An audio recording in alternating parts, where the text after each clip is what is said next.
At any rate, we got a few things to discuss. So before we get into that, y'all already know what it is. Morning announcements, Black America. I need you guys to do your genealogy. Genealogy. Say it with me, ladies and gentlemen, boys and girls. Genealogy. All it is basically a paper trail of who you are and the people who came before you. It is imperative. That means it's past important. That means important is here. Imperative is way up here. It is imperative that you know who you are and where you came from, and the people who know, or the people who know you, that too. But the people who came before you, find out your ancestors, okay? It'll tell you a lot about yourself, and it will also break these chains that's got us holding down, okay? So please, please, please, Black America, especially if you've done your doggone 23andMe crap, you should definitely be doing your DNA, you should definitely be doing your genealogy, because that is going to give you all the answers. Yes, Melody. And talk to your grandparents, because this is going to give you all the answers you need for who you are and where you came from. And most importantly, like my girl Melody said with her beautiful self, please speak to the elders in your family. I know they have cut off communication between us. We don't deal with our family like we used to. We got to start doing it, okay? Please talk to your grandparents, all the elders, all of the know-it-alls in the family. Every Black American family got somebody in the family who know everything. Every single one of us. Okay? Every Black American on this chat and in the world, Craig, got one person, maybe 2 or 3, depending on who y'all is. But everybody got one person in the family who know everything about everything. Go talk to them. Okay? Oh, yeah, I heard. Yeah, I remember when they said grandma had wooty wooty woot, because I remember auntie so-and-so said uncle so-and-so was out there. Yeah, girl, I remember I was a child. That's who you need to be talking to, okay? So please, it don't necessarily have to be with the elders. I would prefer that y'all speak to the elders because they've seen more. They have more wisdom for the most part. Some of y'all elders is just drunk. That's different. But I'm talking about, go find the elders who don't be on that liquor all day. You feel what I'm saying? And even the ones that's drunk. Because listen, a drunk man speak a sober mind. So even the drunk ones, talk to them, okay? Talk to the people. That's all I'm trying to say. Do your genealogy, please, Black America. Genealogy. Yes, some will lie. Yes, some of y'all. Let me tell you something I learned. This is where discernment come into play. Some of y'all family gonna straight up lie to y'all. I ain't gonna lie. And this is why God give you a discernment. So you could be in your mind saying, this nigga lying. You feel what I'm saying? Or in your mind, you can know grandma, I love her. She old. It must be she must be getting contrary or something. But that's when God's supposed to come in and help you with your discernment. So please be mindful. Just because they say it don't necessarily mean it's true. And a lot of times, a lot of people get things mixed up because things didn't happen so long. So please, please, please, just use your discernment. Some of y'all families waiting on y'all to come so they can lie to y'all. Use your discernment. Pray to God. Ground. That'll get us right into the next one. Ground, meditate, and pray. Because see, if you grounded and you meditating, you'll know when they lying. God gonna already show you.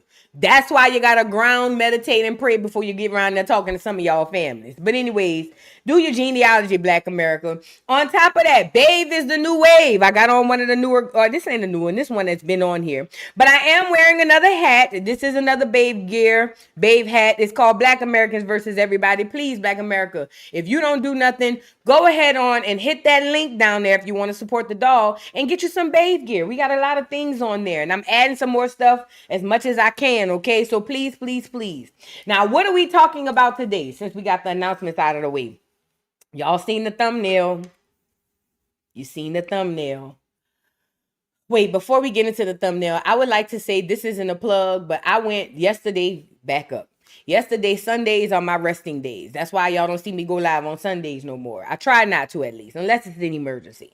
But I decided to go waterfall hunting, and I found one in Roswell, Georgia. It was like a Roswell mine, not a mine. What do you call it? Like a printing press. I don't know what it was, but there was a waterfall there. I went over there, and then afterwards, I went and ate dinner at this Gullah soul food restaurant named Virgil's. Food so good. Listen to me and listen to me good. I was a fat girl yesterday. I had hiked I had hiked two places. I went to Piedmont Park and I went to that Roswell waterfall. But after that, I decided I was like, I'm going to be a fat girl. I'm going to give me something to eat. So I had looked up on my and man, I went to Virgil's Gullah Soul Food, and what made me pick it is because I never had Gullah food. You know what I'm saying? I never had Gullah Soul Food, and I love the Gullah people. You know what I'm saying? So I was like, let me go over here and see. Listen to me and listen to me good. That food was off the chain. It's a little expensive. It depends on who you are. The drinks was about $15, $20. I'm gonna be real. But I ain't gonna lie, that food was off the chain. Shout out to Virgil's Gullah. You know, I always love supporting our own. Shout out to Virgil's Gullah Soul Food in Atlanta. I think it's in somewhere around Piedmont, child. It is good. They say everything good from the NO. I gotta check it out. I had the after church plate.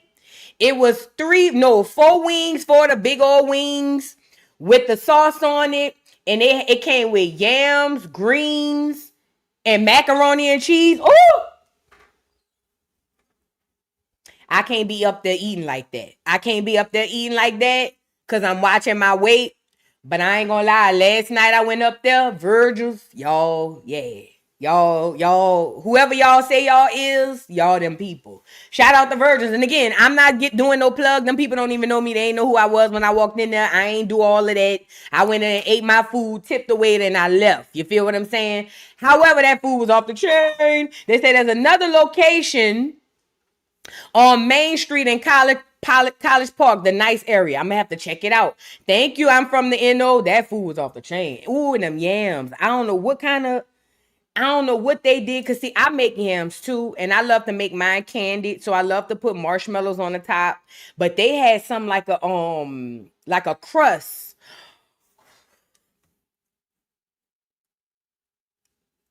I gotta hug myself when I think about it.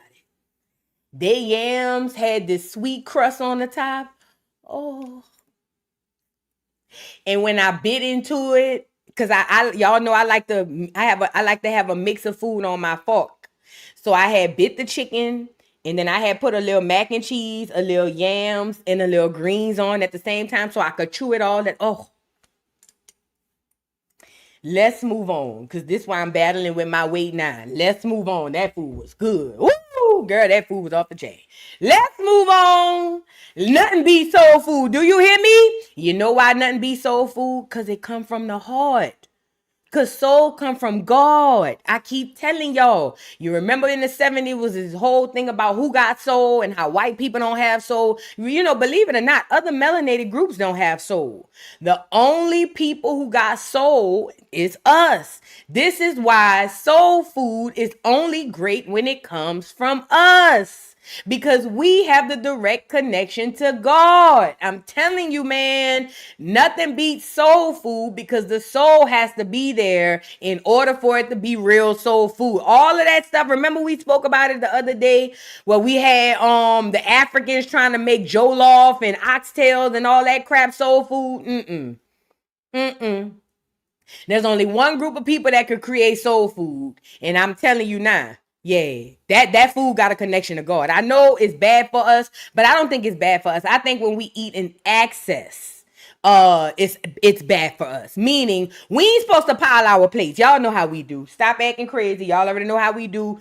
Mom and them in their kitchen, cooking. Instead of us getting one piece of chicken and a little small thing of macaroni and cheese and a little small thing of yams, we goes crazy. We want to fill the plate up. We want the plate falling with food all off it. That's when it goes bad. But I don't think soul food as itself, I don't think it's bad. It's very nurturing and it's very good. I just think when we overindulge, you know what I'm saying? I think when we overindulge, that's what it happens.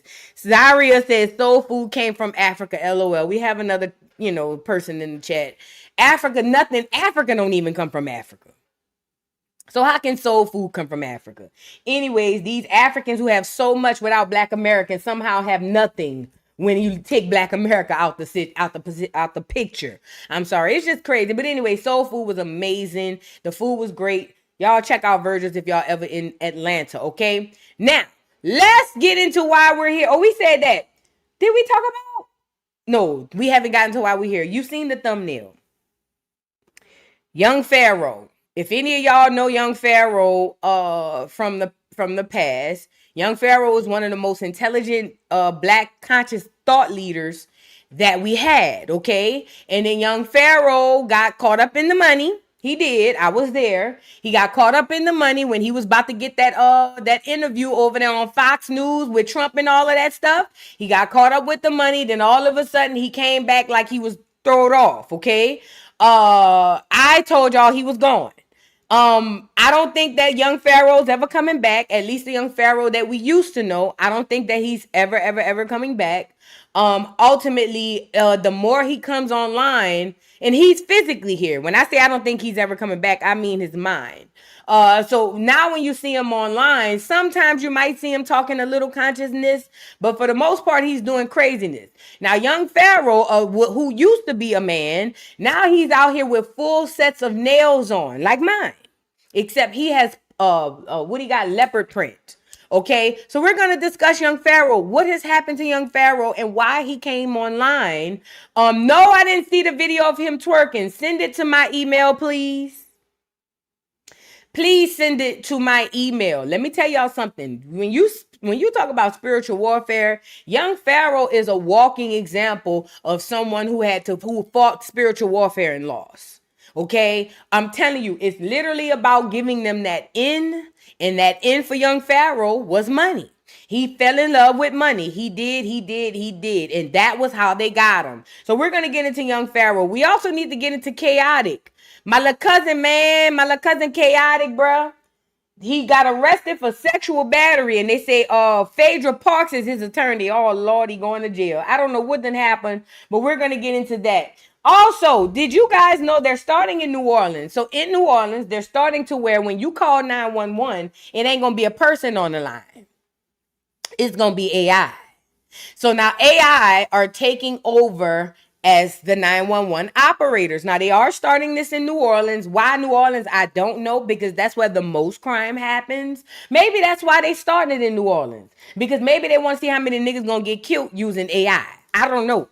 But either way, now they're going to start it in New Orleans, and I'm pretty sure this thing is going to spread all over America. But now when you start to call New Orleans, when you start to call 911, it will be an AI on the other end, okay? They said that they're only preserving AI callers for specific people or specific emergencies. Let me tell you something. This is the way that they're going to slowly come in and remove us and put AI in our place. Remember, the goal is to make all of us slaves to the AI. The AI will be the thing that does all the work. They would basically be all the police. AI will be in charge of the humans. And they're slowly doing this by implementing AI for our convenience. So this is why we got AI that's going to be the new 911 dispatchers. And we already know how many people going to get popped just off of that. So we'll get into that. Oh, and by the way, remember, the whole thing is AI can never go under judgment. Remember, AI is going to be excluded from all rules, all laws, and all judgment. That's the point. Now these enemies are going to hide behind the AIs that they create. So these AI are going to be able to screw you over. They're going to be able to get you killed. They're going to be able to get you popped. All kinds of stuff the AI is going to be responsible for. And no human are going to be able to hold the AI responsible. That's where they're going. So we'll get into that. We also need to see, I saw the Jamaicans. Shout out to the Jamaicans. I saw y'all had a parade this weekend, huh? I saw y'all on there twerking, shaking ass all up in New York. I saw y'all up there in that concrete jungle, huh? Ain't seen one African flag, not one Nigerian or anybody else down there. We gonna get into the Jamaican Day Parade. Also to the Jamaicans, I ain't seen none of y'all up there hollering about Africa neither.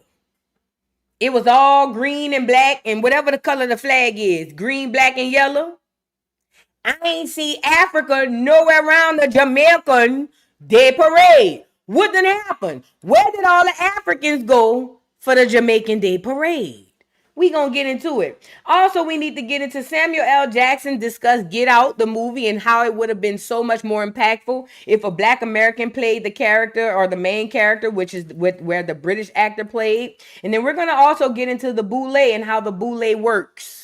So y'all can see how we're being in charge, or we've been in charge of, or the Boule has been in charge of us. So we'll get into that and a few other things. Y'all come on in here, get the likes up on the video. Now, before we get into the show, number one, Black America, please do your genealogy. Number two, if you would like to support the doll, voodoodolltvshop.com. If you're on YouTube, there's a link pinned to the chat. If you are on any other platform, Facebook, what it is, Twitter, nope, Facebook, Twitch, and Rumble. The shop is voodoodolltvshop.com. Please make sure y'all hit that up if y'all would like to support the doll.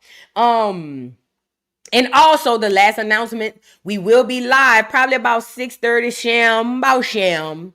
We'll be live later on this evening discussing Krishan Rock and Blueface's fun-filled, drug-filled, junior neglect-filled weekend. So make sure y'all pull up at the Dollhouse Reacts. DADOLLHOUSE, no Mickey Mouse, reacts. Make sure y'all pull up. So let's get into the show.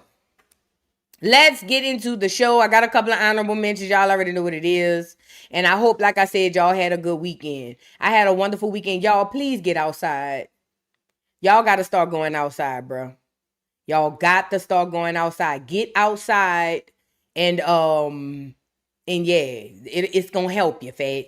Go outside. Touch a tree. Touch some grass or something. That's y'all problem. The wigs done made y'all crazy. And speaking of making y'all crazy, why did Reginae try to impersonate her mama? Reginae, girl, you tried it. It didn't work. Let's get into Reginae hilariously imitates her mama, Toya Johnson. Girl, you should have called me. I'm the only one know how to talk like your mom. Let's get into it. Airtime. Because every time they said they wanted me to do your accent or whatever. Oh, no, y'all don't be saying whatever. That's but how yeah. I don't say whatever. Oh, no, I know. But this is how I talk. I don't know. I'm from New Orleans. You from New Orleans, baby? What's up? I'm from New Orleans. Thank you. Okay, that's how. Yeah, I met this trade the other day. Oh, thank you for what you say. I ain't mean no damn trade. I said I met a trade the other day, baby. You got a whole husband, baby. Yeah, baby. You gotta act like you saying that. That's why I said I met a trade the other day. You got a husband, babe. You off the market. I'm trying to get to where you at. I know that's why I met up with my trade. You met up with your trade? Yeah, I had to. Cause I need the husband. What's your trade talking about? Oh, guys. Oh, he bought me a Birkin. He watching. Well, why you tell him buy you a building?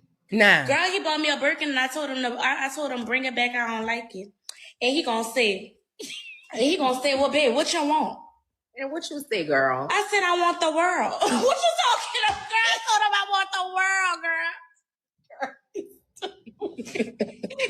Where you from, the 17 or the Magnolia? I'm from Russia Bleed. Oh, you a 7 War head. Oh, yeah, you already know Russia Bleed, 7 War head. Because they don't know. They don't know about us. Maybe they don't know what we've been through. Airtime. That was cute. You could tell Reginae was not raised in New Orleans. She was born in New Orleans. And I think Toya moved to Atlanta when she was about 2, 3, 4, or 5 or something like that. You could tell she wasn't raised in New Orleans, but it was cute. It was cute. Yeah, it just wasn't it to me, because I'm the one who could impersonate Toya, because Toya talk like all them hood girls in New Orleans, and I'm born and raised there. I'm the one. Let me this how your mama talk. Yeah, cause I told Reginae, don't be out there talking about she around there with no trees. Ain't no trees. She need to be around there trying to find her somewhere to work. Because work. And this what I be trying to tell Reggie, because I told Red, I said, Red, you need to stop. You and Rain, y'all, like, I keep telling y'all. And then Russia Blade is not even a hood. Russia Blade is a street. So I don't even know why Reggie online telling everybody she from out of Russian Blade when Russia Blade a whole street. That's crazy, because somebody need to go get Nita. Because see, when I tell Nita not to go do stuff, Nita always going behind my back. Her and Walt. Her, Walt, Beat It, all them. And I'm so tired of them. You know what I'm saying? That's how your mama talk. That's how your mama talk. She talk like all them girls from out New Orleans. That's how them girls talk. She just got a little deep voice on her. You see what I'm saying? I know your mama, girl. But it was cute though. You tried it. I think it was cute that she was trying to talk like her mama. Yeah, that's how Toya talk. Girl, please. Go get beated. Cause no, that's why I keep telling everybody I don't play by my child. I don't never play by my child. And anybody play by my child, I'm going head first about my child. And that's what I told Red, cause Red tried to play with me by my child. I don't play like that behind my child. And look at Red. Red always looking confused, huh? Red always looking like he don't know how he got there. Child, that was cute. Shout out to Reggie and Toya. Every time I see them though, it reminds me of when they got into it with with T.S. Madison and what's that girl name? When they got into it with T.S. and Kaya and Toya came and Reggie was talking about we're working. And Kaya ate their ass up. Kaya ate their ass up. Kaya said, yeah, you're working. Bitch, you should be working. She said, bitch, you've been working all your life. Then she said Reggie's tongue was like purple like a pit bull. That whole Kaya not to be played with. That whole Kaya said, what she said, Reggie was raised as her mama friend, smoking weed, heroin, and bunk. I never forget. She said, and look at her over there trying to talk to Reggie. Reggie tongue purple like a pit bull. When she said Reggie's tongue was purple like a pit bull, I said, yeah. I said, there you go. Yeah. After that, I quit. I don't want to talk no more. I don't want beef no more. It's a wrap. Because Reggie's tongue was purple like a pit bull. Her lips did used to look like she smoked gauze all day and all night. Let's move on. Speaking of smoking gauze all day and all night. No, we ain't gonna go to that one. Erase that segue. I want to show y'all this video of LeBron James's wife, Savannah. She seems so sweet and out the way, huh? Now, y'all, for y'all who don't know this, Savannah, people like to think that Savannah James and LeBron James were high school sweethearts. That's not true. That's not true, allegedly. You want to know what I heard from somebody who went to school with them? Literally, he's a doctor now. Somebody that went to school with them said that LeBron was screwing with the white girls when they was in school. That he wasn't messing with Savannah. Yeah, they kind of kinked around every now and again, but they wasn't together like that in high school. As a matter of fact, there's a picture going around with LeBron James and a white girl at one of their proms. That's who he was really dating. They say, according to what I heard, that Savannah James was placed as his wife. But that makes sense because I told y'all that. I told y'all that these people be having arranged marriages. So from what I heard, LeBron James's wife Savannah was placed there and she went to the senior prom with him. And that's the picture that goes around, right? That's the picture that goes around to the world and make y'all believe that they were high school sweethearts. But somebody I know who went to school with these niggas, he's a real life doctor right now. He's an emergency room doctor. I used to mess with him. You know me. Feel what I'm saying? But this ain't about me. He told me that LeBron was fucking with the white girls that they went to school with, not the black girls at all. and that she was a Johnny come lately. And ever since then, I believed it because LeBron James is the Boule master. And for y'all who don't know, I showed y'all this picture last week. Let's get Lebron up here. Lebron is the Boule master. Do you see the picture? The tattoo? He literally has the Boule tattoo on the top of his chest. So it makes sense if that's the case. Okay, remember, and we're going to talk about how the Boule works. So please keep this in mind. Later on in the show, we're going to talk about how the Boule works and what makes them go. Okay. At any rate, that's a random segment, right? But anyway, I heard that she wasn't a real wife.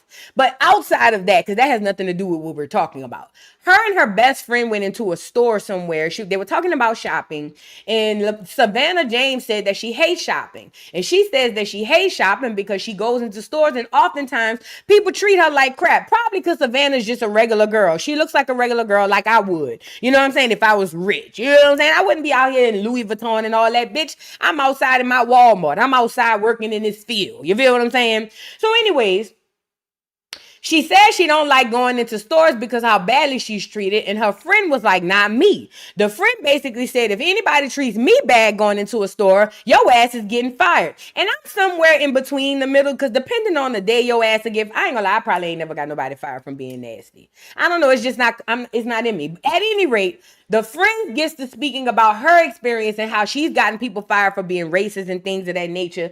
And it made me think of when me and my daughter went to Santorini. So for y'all who wasn't here, me and my daughter was in Santorini, Greece in May. And we went inside one of these shops and this white man looked at us as if we had shit on our face and on our feet. He didn't ask us if we need help. He was actually looking at us as if we were going to steal something. And when he finally did ask if we needed help, it wasn't to get an answer. It was really more or less like, why are you in here? And I never forget, the first thing popped in my head was the pretty woman thing. Huge mistake, big. But then after that, I felt played like, damn, hold up, get me up here. Let me just say this to the man. I don't know if the name of the place was Felipe's, Alejandro's, bitch, something Italian, whatever the name of the jewelry place was. Me and my baby was in there window shopping, bitch. We was in there practicing for when we get rich. And them people looked at us crazy. Let me just say this. It made me feel away when I walked up out of there. And it made me feel like crap because I'm saying to myself, how he know what I got in my wallet? Because at the end of the day, I had 3 cards in my wallet that have 0 limits. So even though I wouldn't make a stupid decision by buying something out of your store, I had 3 options to pick up any fucking thing I wanted in that store and walk out with it. Let me say this again. I have 3 cards that are extremely heavy. So heavy that these bitches tilt my purse. But again, these people looked at me as if I didn't know what the hell you feel what I'm saying? And handle me some type of way. Now, I will be returning at some point, not to buy something, but really to shit on them. You feel what I'm saying? If I feel like it. But for the most part, I understood the way that made me feel. Because I would never spend my money on nothing like that because I understand fiscal responsibility. However, it was the fact that he treated me like that and I felt some type of way. So I feel Savannah James and their friend. Let's get into their experience. The friend says she don't play. She getting your ass fired if you end up playing her. She says LeBron James' wife Savannah and her best friend April speak on Hermes salesperson in Milan getting fired and Chanel store in Paris allegedly being shut down after they were treated poorly. It's your last day here, honey. That's what the best friend say. I need one like that. Let's get into it. You sound I don't even like shopping, so you I don't want to talk about that.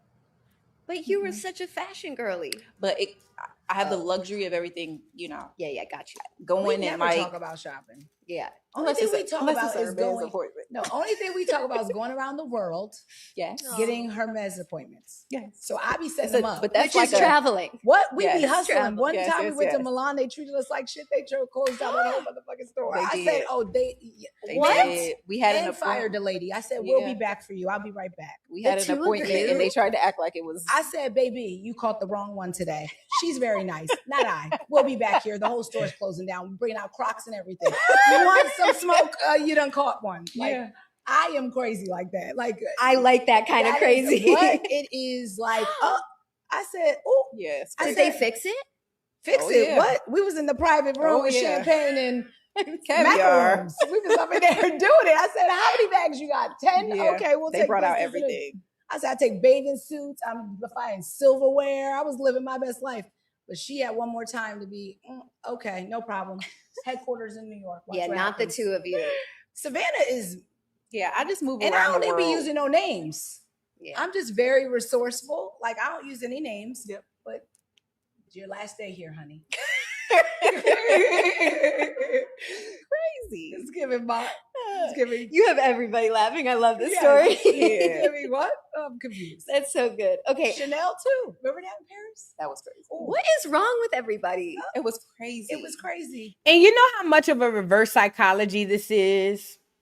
The fact that we get treated like that, that's all contrived. Because Black Americans are the most successful melanated people on earth. What do I mean by that? We typically have more money than any other melanated groups by and large. The poorest of us have more money and resources than any melanated group around the world. Why do you think when you go to Africa, these people don't have water and toilets? So the fact that we get treated like that is definitely contrived because, bitch, we got money. No shade. We ain't the Nigerians. No shade. No shade. I gotta say that part. We ain't them Africans. We got money. When we go somewhere, even when we don't have money, we got money. Black Americans have always had money. So I don't understand why they treat it's a mind trick. It's to get you to believe that you're beneath these people when you are not. These people know exactly who you are. They know if you traveling, hood and all. They know if you traveling, you got money in your pocket. I don't care if it's the most hood, the most ghetto. I don't care. Them people know whenever they see you that you got money and you willing to spend it. Why do you think Black America has the most spending power in the world? They know. Don't let them fool y'all. She touched this bag. This man said, what did he say? He said, Don't touch. Don't touch. Put back. I said, ooh. I said, it caught me off guard because typically when it's like a exclusive situation, it'll say don't touch. I can read. Yeah. Very much so. And I can see very clearly. And there was nothing that said don't touch. And I'm in a merchandise store. Like, let me see. That man said, don't touch. I said, okay. you're fired. Be right back. Be right back. I called on the phone. They shut said, that whole okay. store down. They was like, the whole store was shut down. I said, yep. I Crazy. said, sir, today's not the day. The mini with this little adventures. rinky-dink bag. Ain't even nothing to be not Yeah. touching. That part. I'm like, this That is part. giving $5,000. When that happens, does it give you a bad taste in your mouth moving Yes, forward? Like, are you like, absolutely. I'm done with Chanel? No, That's I'm how I would calling be. the boss. We're closing this store down. She can go like that. I'm proving a point. You're fired. That's the last person you gonna say. Yeah. But yeah, like I'm heated. Yeah. I'm ruining the whole I haven't situation. been back They since. write in leathers. Yes, we're Yeah, like you do not get my money, sir. like you I sound don't even like lost. shop. I'm not shopping nowhere where I ain't want it. I don't give a damn. I'm not shopping. If you treat me bad, you ain't gotta never worry about me again. Ever. I don't give a damn who you is. Black, white, green, yellow, in between. That's the difference. But I don't like anything that much to where I'm gonna compromise the way I feel to have it. Don't. That's the difference. But other than that, I understood exactly how they feel. And again, this whole racism thing and people treating you like that is a whole bunch of bullshit. They know you got money. And they know, especially if you in a Chanel or a Gucci, they know you're more likely to spend it there than on food. Don't let these people fool you. This is what we call reverse psychology. If you believe that they are better than you, then this thing works. This is why they treat you like that when you come into the stores. They know when you walk in them stores that you got more money than them. You probably live better than them. You probably eat better than them. Let's talk about it. Get me up here. Black America, this is all a big trick. Everywhere you go, they know exactly who you are. They know that you probably got a better home than them. They know that you probably got a better car than them. They know that you probably got more clothes and a better workout or work gear than them. They know you probably got a better job than them. They know you spend more money than them. They know you travel more than them. Do not let them fool you. The only way it works is if you believe that you're subservient to them. You are not. All of these people know exactly who you are. Not only that, they know that y'all coming in there to spend money on Chanel and Gucci. Why do you think they put celebrities in the shit? Why do you think Nicki Minaj took on Fendi? Why do you think Lil Kim took on Chanel? Why do you think Cardi B took on whatever place she took on? They know exactly why you coming in there, and they know you're not coming in that bitch to window shop. They just want to, they need to keep you believing that you're something less than what you are. That's the only way this witchcraft works. Where can I find this babe hat? Hit that link in the chat, voodoodolltvshop.com, voodoodolltvshop.com. This hat is on voodoodolltvshop.com. It's on there. You might have to hit at the top, hit the part that say more products, and you'll see all the stuff that's on there. voodoodolltvshop.com. It's on there. If not, I'll go find a link and put it in the chat. Anyways, they know exactly who we are. Don't let them fool y'all. Don't let them fool you. Let's move on. Y'all get the likes up on the video. Ooh, I can't wait till we talk about Rockhead and Krishan. Y'all, what I'm going to cook this evening? I took out some chicken and some shrimps this evening.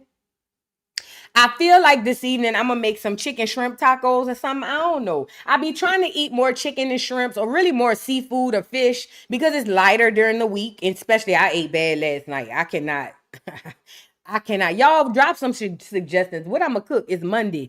Every Monday, we go through this. Every Monday, I don't know what I'm going to cook. Y'all, please drop down in the comments. Somebody said jerk chicken, and I got some jerk sauce. That might not be bad. I got some jerk sauce. We'll see. Drop down in the comments. I need somebody to help me. Anyways, y'all, I want to share this video with y'all. Listen, this is so tragic. This lady was walking her dog, right? This young lady was walking her dog, and all of a sudden she was ran over by a vehicle. Tell me why the people who were driving the vehicle were a 6-year-old and a 4-year-old. So apparently a 6-year-old and a 4-year-old, after their parents went to sleep, decided to take a chair, climb up on something to get the keys to the car, and go joyriding. This is a 6-year-old and a 4-year-old. 6 and 4. They end up, I guess, being too heavy on the gas, ran over this lady and almost took her life. OMG. This was so tragic on all ends. Let's get into it. It says California beauty queen fights for her life after 4 and 6-year-old brothers allegedly steal their parents' car and crash into her. It says California beauty queen Kiera Darvon Bowling, 31, is fighting for her life after 4 and 6-year-old brothers allegedly got behind the wheel of their parents' car and crashed into her as she walked a friend's dog. And it ain't even her dog. Oh, according to reports, the boys allegedly took the car while their parents were sleeping and drove at a high rate of speed. The vehicle sideswiped another car before hitting Bowling at a crosswalk and crashing into a home. Bowling remains hospitalized after suffering multiple brain bleeds and facial fractures. Her sister, Christina Blackman, told KTVU she's currently still fighting extremely hard for her life and says, quote, "We're just hoping for a true speedy recovery." Her family is also raising money for her medical bills and long-term care, with more than $31,000 raised toward a $50,000 goal. The former pageant queen was crowned Miss Greater Bay Area at the California Regency International Pageant last year and was in her final semester at California State University, East Bay, with hopes of pursuing a career in law. As for the boys, their uncle said the 6-year-old broke his leg and the younger boy suffered a concussion. Both are reportedly in stable condition. Y'all, let's get into it. This is sad. Still fighting extremely hard for her life. Christina Blackman's sister, 31-year-old Kiera Darvon Bowling, is in a hospital ICU a day after she was hit by a car while walking a dog in Oakland. The car being driven in tandem by two boys only 6 and 4 years old. There is still no ill will. We do understand there was children present. We all know children do not know how to operate a vehicle. The crash happened at 35th and Mangles Avenues below 580 at about 9:15 Thursday morning.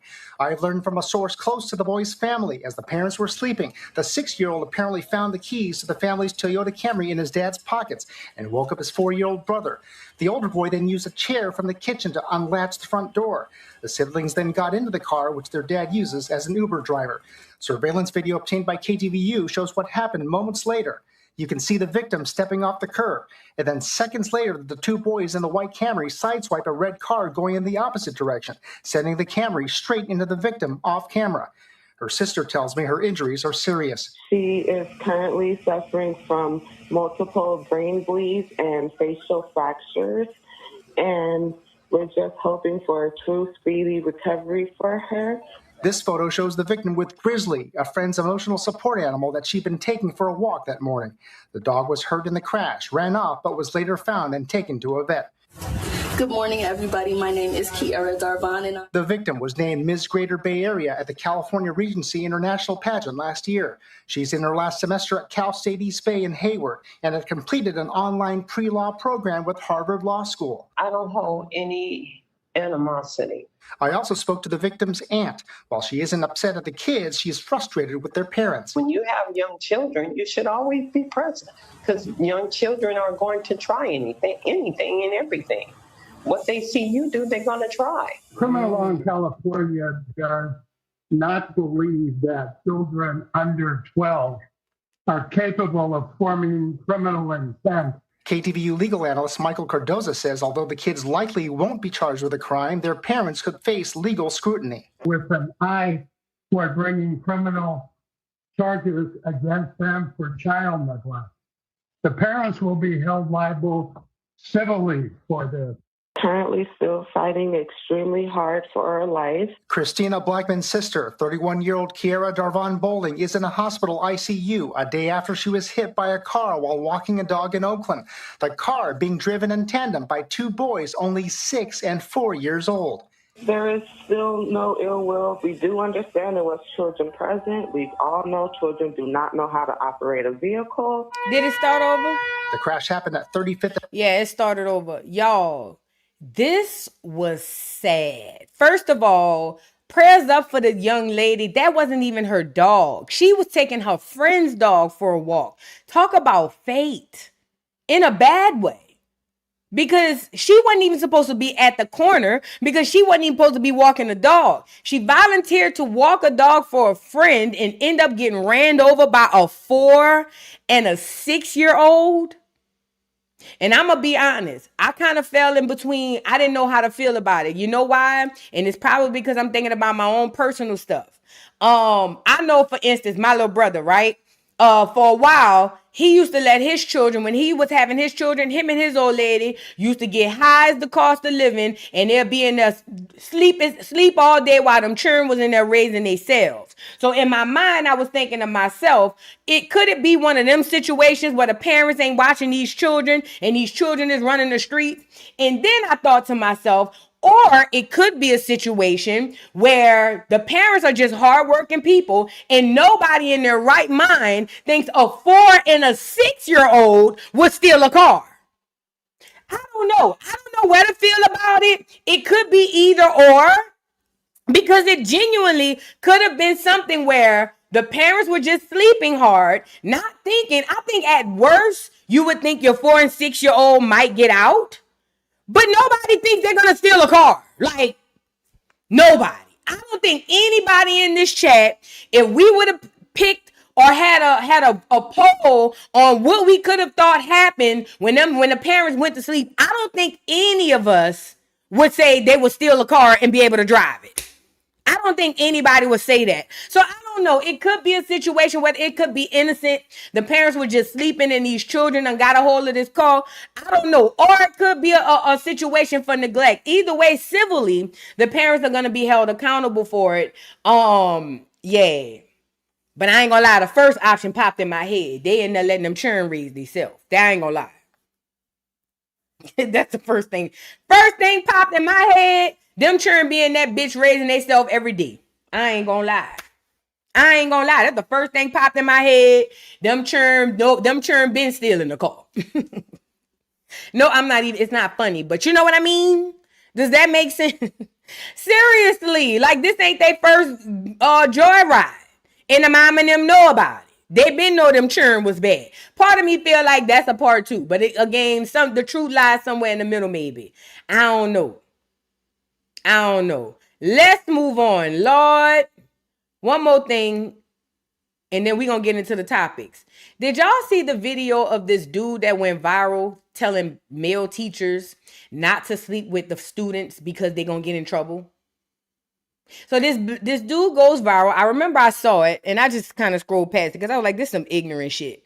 This dude went viral because he went online to tell the male teachers that it's not worth sleeping with the students because they can get in trouble. Okay. Now, he did go on to say that these young girls is dressed like grown-ass women, and in his mind, they were antagonizing the men. And let me tell you this, Black American women, this is exactly what I tell y'all be doing when y'all dress your daughters up at 10, 11, 12, 13, and 14. When you put these helmets on, you call wigs, and you let them put this makeup on with the nails, you make them look attractive to predators. I keep telling y'all that. But y'all don't want to address that. Y'all want to be able to still dress your children up as if they not appetizers for predators, and then be mad when the predators come after your children. I keep telling y'all over and over again. But anyway, it's two bad things happening here. Number one, the children are being advertised for predators. And number two, the men are literally rationalizing this shit like, don't get caught. This is where we are. Let's get into this video. The man is going to talk about how men shouldn't mess with the students so they don't get caught, and the girl is going to catch him. Let's get into it. One of the most disturbing videos that I've seen in a very long time. I got to start briefing the male teachers that teach in middle school and high school. One thing, nobody want to talk about the elephant in the room. Y'all got these grown men around these raging hormone young girls that's developing, bro. It needs to be spoke on, man. Hey, dog, don't lose your job over that. Don't lose your family over that. Don't get sent to prison and have a fucking charge on your jacket over that. Because we all got eyes. Yeah, you got to have that conversation with some motherfuckers because you got to let motherfuckers know, hey, bro, you ain't going to get away with that shit. I think what bothered me the most is the why. You shouldn't be doing this because you're going to get caught. And not because these are children. Right. Because we all got eyes. The girls are developing fast as a mother. A child going through puberty does not suddenly become available to adults. Pause. I want to add this part into this because this is all fucked up. But we gonna talk reality, right? The fact that, listen to what the boy said. The boy said these girls are going through puberty. What does that tell you? He's looking.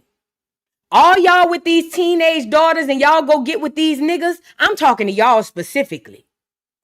He's looking. Y'all got to peel the banana back the way it's supposed to go. He's looking.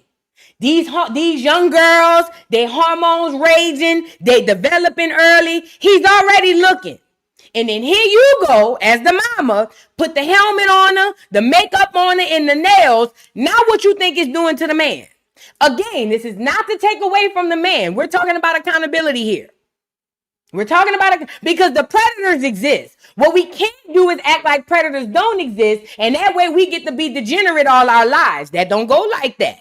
No, because this is a two-ply situation. We got fought on both sides here. We got the predators and we got the mamas setting their kids up for the predators. We gonna talk about it. He's literally telling y'all that they looking. So he are bad enough. We got young girls that develop, period, and we can't do nothing about it. I'm talking about all of the people. They literally are telling you that the predators are at the schools, they at the police station, they at the courthouse, they at the hospital, they everywhere. So my thing to Black American women is, why do you continue to put your daughters on display for the predators? I don't give a damn what they want. I don't give a damn if their friend got the helmet wig on. Your ass ain't wearing it. Because I don't want my child to be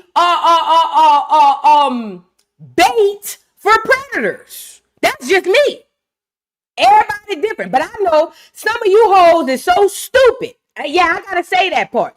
Some of you hoes is so stupid and so hell bent on what you want that you don't care if you put your child out there to be predator bait for these predators because it's what you want.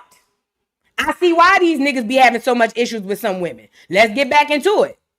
So hip spreading, wearing shorts, getting taller, developing breasts is still a child.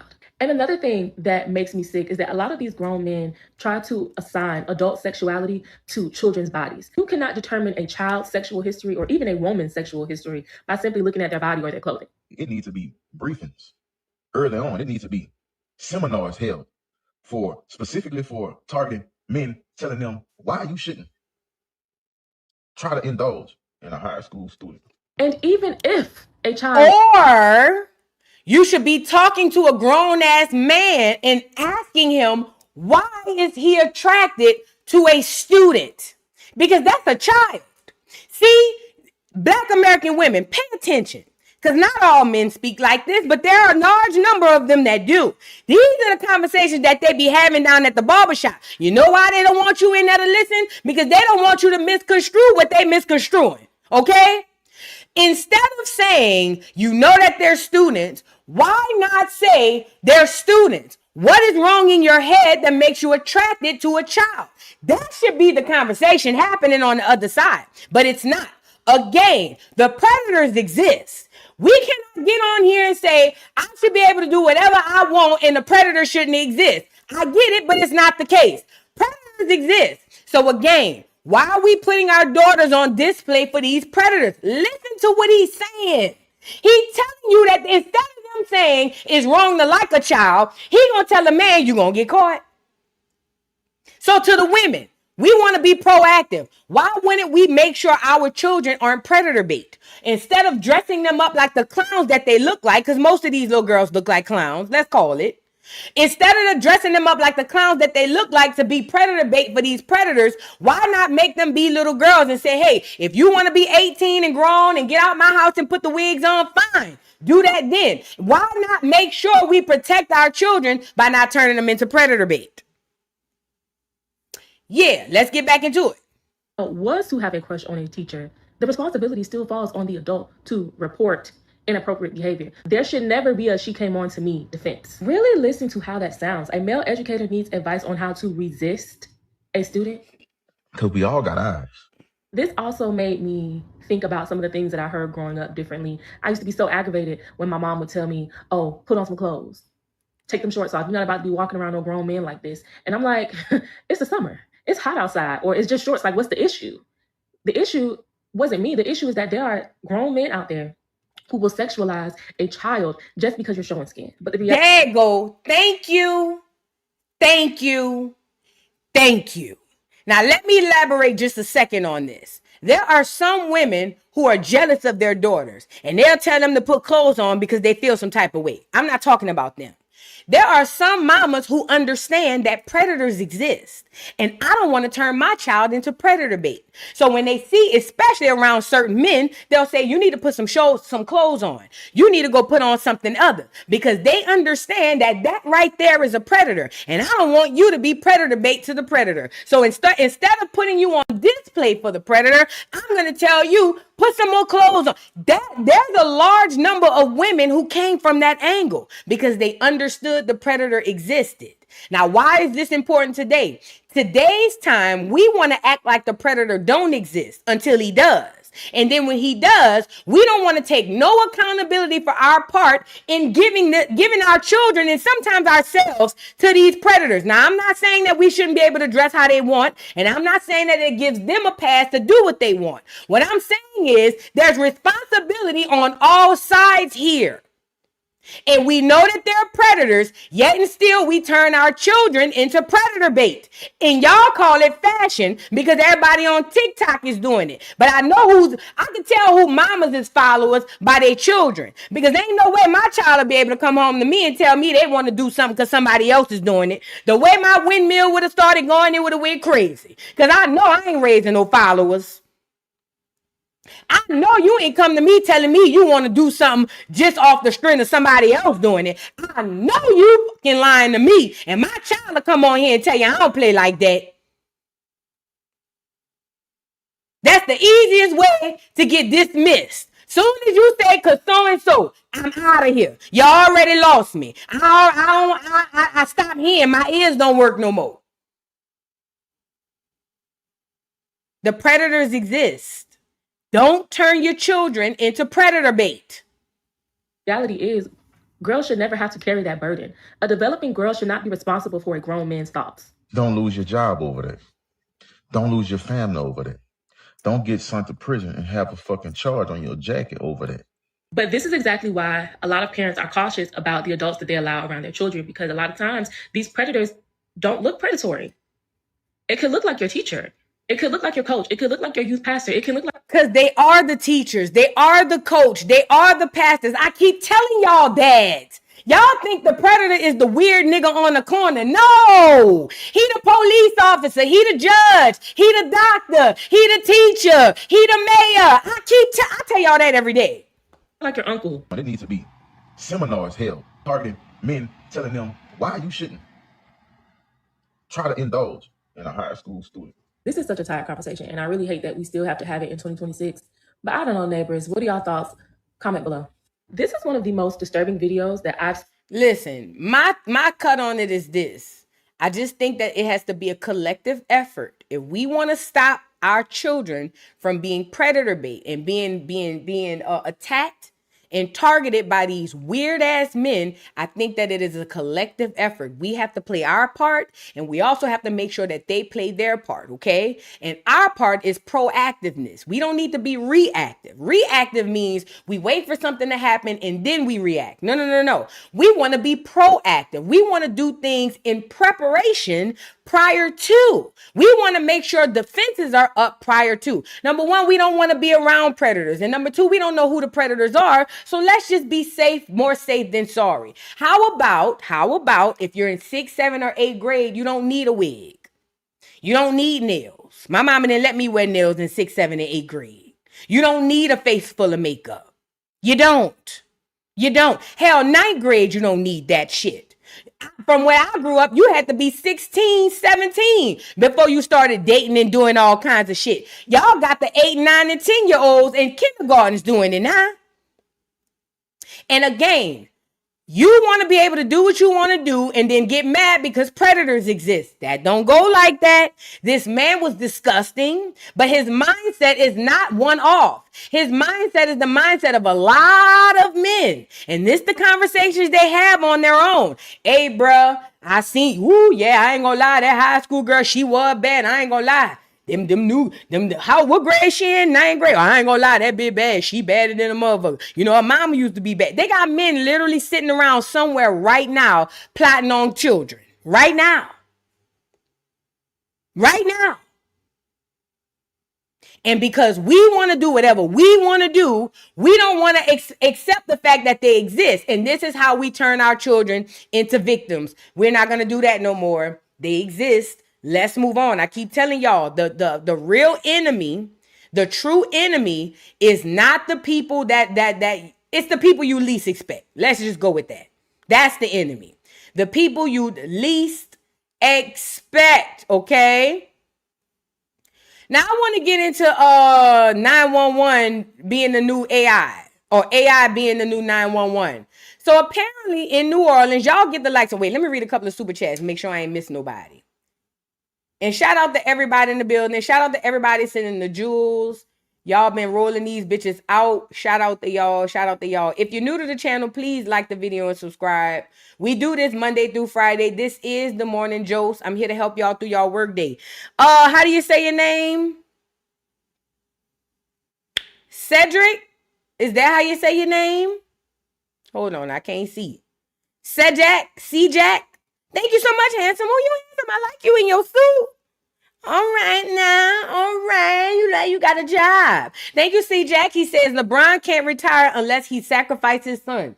Well, I don't know how that's going to work because that nigga trash. LeBron's son is horrible. Horrible. He's horrible. So I guess sacrifice him to what? To the clears? I don't know. You know, LeBron, the boy, loved them little clear women.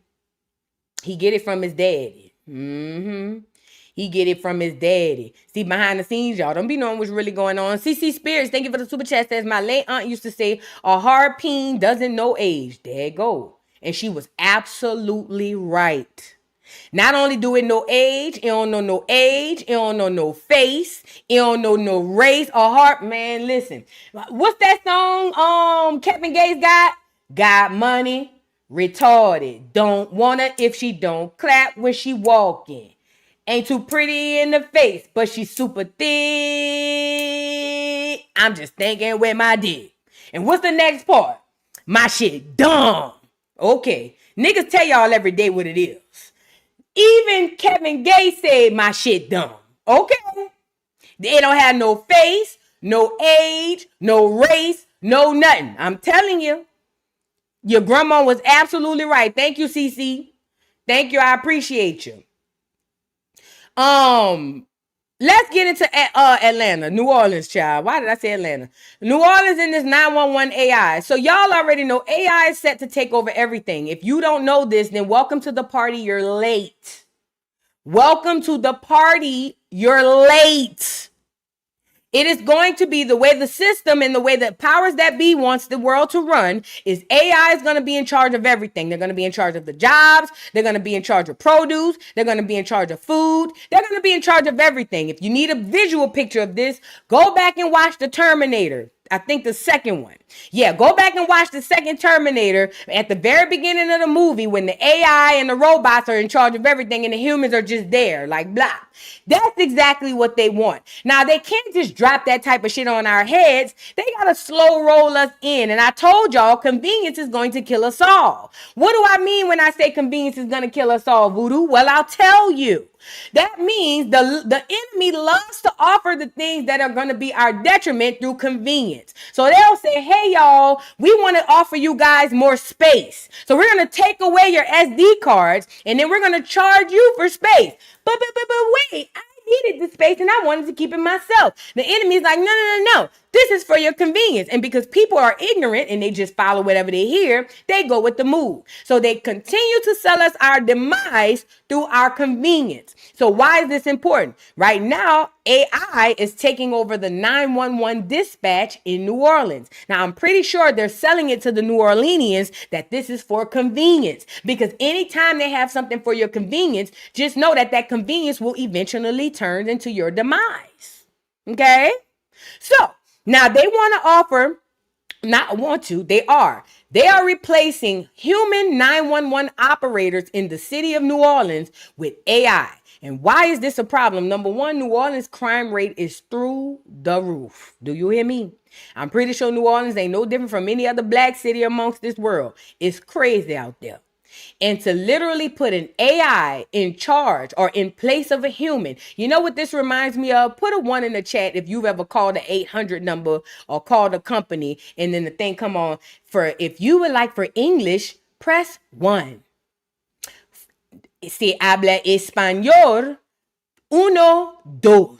Y'all ever heard that? I know I had to. And it's been a few times I've been trying to get in touch with somebody because it was some sort of emergency. And the frustration that came over me because I had to go through the automated system was freaking ridiculous. Because in my mind, I wanted to crash out harder on the AI because, bitch, I need to talk to somebody. You see what I'm saying? Could you imagine being in a state of emergency? Somebody got shot. Somebody got ran over. Domestic violence, any of those things. Could you imagine being in those situations and you dial 911 and that bitch said, doo-doo-doo. For English, press 1. Si hable español, 1, 2. Bitch, I would die. Do you hear me? I would literally pass out. Because if I wasn't going to die before I dialed 911, bitch, y'all trying to kill me.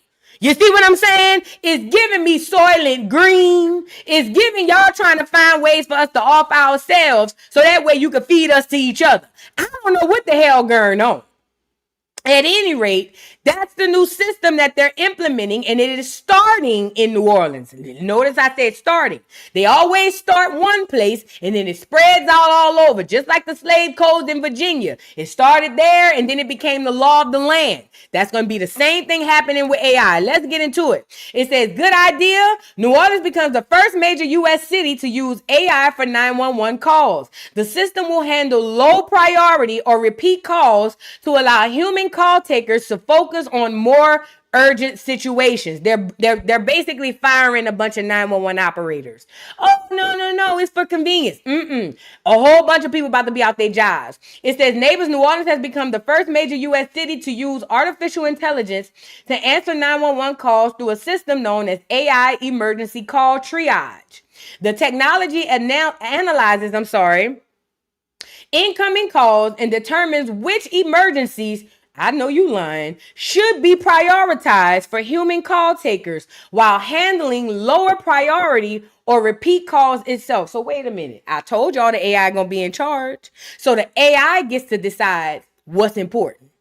So if the AI say you don't need to talk to a human, they're going to ship you over to the next automated system. That's ridiculous. It says officials emphasize that the AI is not replacing bullshit human dispatchers and will primarily be used when human call takers are busy, including situations where a caller is within 200 meters of a car crash that has already been reported.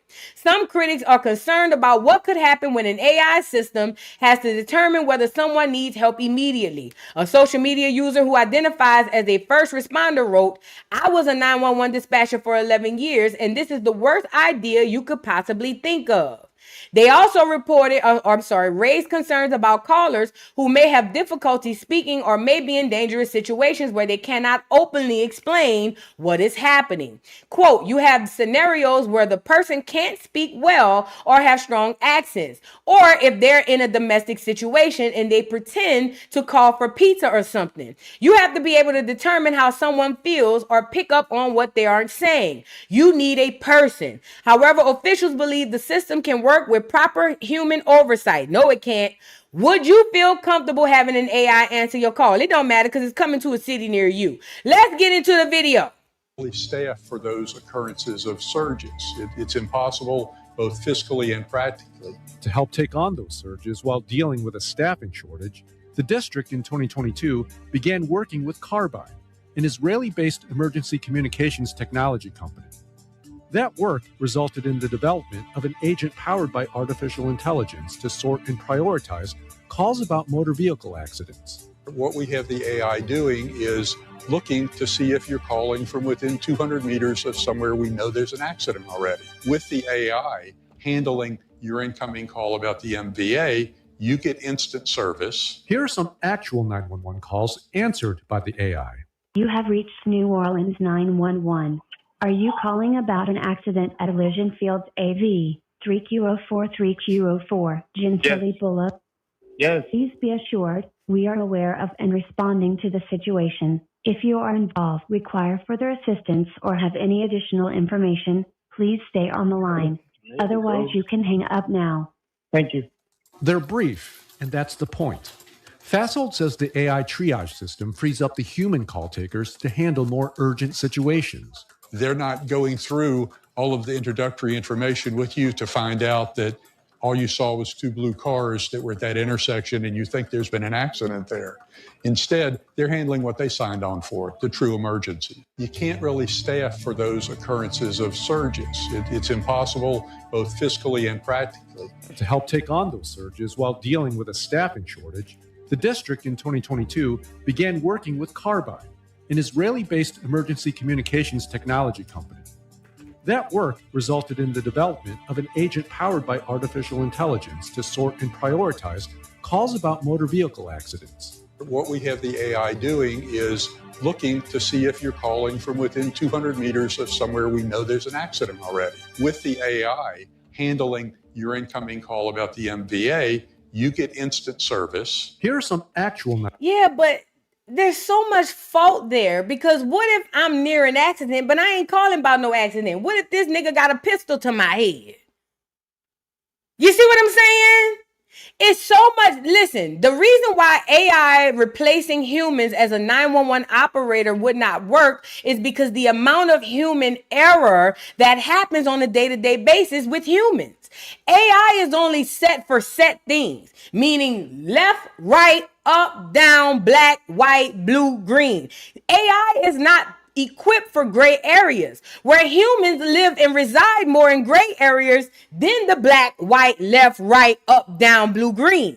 So just off of that, having AI replace humans for emergencies is going to be disgraceful. It's going to be horrible. So many people are going to get in a lot of trouble, and a lot of criminals are going to get away, and a lot of people won't get the help they need because we're relying on a computer to understand human psychology and sociology, and that don't go like that. 911 calls answered by the AI. You have reached New Orleans 911. Are you calling about an accident at Elysian Fields AV? Yeah, this not gonna work. This is so not gonna work. It's gonna be horrible. Yeah, and just like I told you, it sounded for English press one. That's the same shit they're gonna do. And let me tell you, New Orleans is not a place, but they always do social experiments where we at. They always go in the middle of where we at and do social experiments. So it makes sense. They don't care how many people die. They don't care how many people get in trouble. They don't care about none of that. Okay? New Orleans is a fucking joke. And not just New Orleans. I'm pretty sure every city in this world. They'll never try this shit in the white neighborhoods, huh? Instead of trying this in the suburbs where call volumes are lower and they can get more accurate data to figure out if this thing is going to work, nope. They decided to go inside of a major city where people are actively dying on a day-to-day basis and use it there. This is a play. Black America, this is a play. This is to set you up for the future. Because regardless of what we want, AI is going to replace everything. They're going to be the workers. We're going to be stuck. We're going to be slaves. I keep telling y'all that. Let's move on. Get the likes up on the video. That's sad, bro. Completely sad. My heart goes out for the people that's going to really need these people, bro. It's really, really sad. Now, I want to get into this chaotic bit. OM. And somebody sent me an email about the behind the scenes. OMG. Where do we start? My little cousin Khaotic, bruh. Now, he ain't my blood cousin. He my internet cousin. But they say he's facing sexual battery. Now, we going to go through this together to see what all done happened. Now, Khaotic, if y'all don't know, Khaotic is a reality TV star. He was on Love and Hip Hop Atlanta and Love and Hip Hop Miami, okay? He also used to do a lot of other stuff as well. Either way, he was recently hit with a sexual battery charge. So apparently, I don't know exactly what happened. We're going to get into it. Shout out to my person, my subscriber who sent me the court docs. Can y'all see that? I don't want y'all to be able to see. Wait, let me save them because I don't want y'all to be able to see who sent me the email. Let me save these documents. OMG. I couldn't believe this when I saw this. And I got a copy of his mugshot. So what is going on? Khaotic was arrested recently, and I didn't know he was still in jail, but apparently he was arrested for sexual battery. Let's let AI tell us first.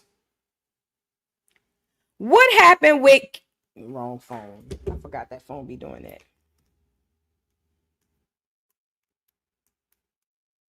Let's let AI tell us first. What happened with Khaotic being arrested? Khaotic, the reality TV star, was arrested at Miami Airport on July 6, 2026. He was taken into custody on a fugitive warrant and is now in Atlanta, Georgia, facing a charge of aggravated sexual battery. So he was arrested at the airport in Miami. It was a fugitive warrant. That means he was on the run. And it's for aggravated sexual battery. It says Phaedra Parks is officially stepping into the courtroom for Khaotic. It says court documents filed August 6th show Parks representing the rapper whose legal name is Reuben McFadden as he seeks bond while facing one count of aggravated sexual battery. According to the filing, Khaotic was extradited from Miami-Dade to Fulton County as he remained incarcerated since July 6th without a bond. His legal team urges that he should be granted a reasonably surety bond, instead saying he would return to work, assist in his defense, and comply with court orders if released. The filing also points to the case remaining unindicted at the time the motion was submitted. So he hadn't been indicted yet. The allegations remain pending, and Khaotic has not been convicted of the charge. It says, do y'all know Phaedra was back in the courtroom handling cases? Absolutely not. We did not know Phaedra Parks was in the courtroom handling cases. We all know that Phaedra Park was down at the courthouse to handle Bobby Brown's cases. And that nigga went to jail every single time. Do you hear me? Every time Phaedra was out at the courthouse with Bobby, that nigga went to jail. Okay? So we all know if Phaedra is on the case, it's a high possibility of my boy going to jail. Okay? Now, I don't know what's going on. Somebody sent me the court documents, and let me go pull them up. Lord have mercy. Let's go get the court docs that somebody sent to me. Lord have mercy. Hold on. Let's go get the courts. First of all, this is Khaotic. Can y'all see Khaotic? This is his mug shot. Shout out to Docket Diva. I guess that's where this comes from. Shout out to Docket Diva, okay? So, here's the mug shot of Khaotic. And it says, hold on.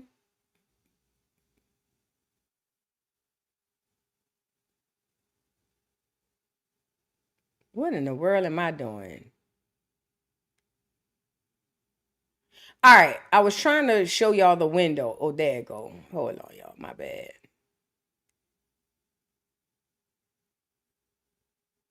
Okay, it says exclusive Love and Hip Hop star Khaotic held on sexual battery charges without bond.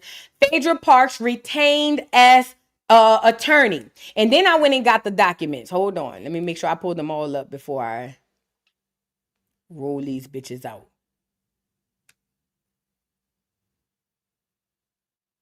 All right, this is docket 1 of 3. Let me share it over here. Hold on, y'all. Bear with me, because I had to download this stuff to my computer.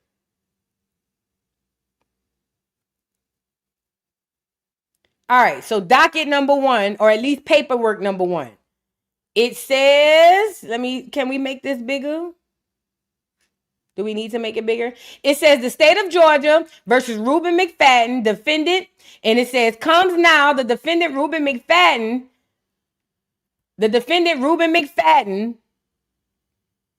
buying through counsel and files his motion for bond and shows the courts as follows. The defendant was extradited after the 30 days from TGK Miami-Dade Correctional Facility to the Fulton County Jail and charged with 1 count of aggravated sexual battery. No bond has been set for the aforementioned charges.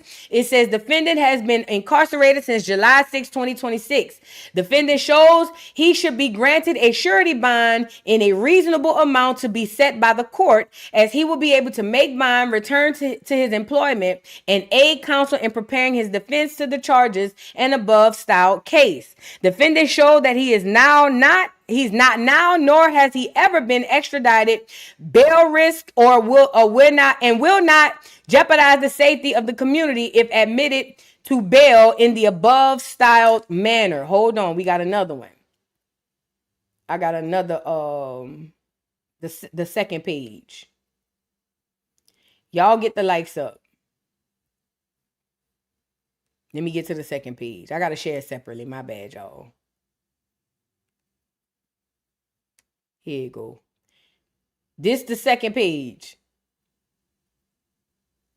It says, it goes on to say, defendant assures that if admitted to bail, he would neither flee nor go into hiding, but will respond to each and all orders of the court, of this court as directed. It says reasonable bond by definition is one which is adequate and assures that the principal accused will return to face the judgment of the court.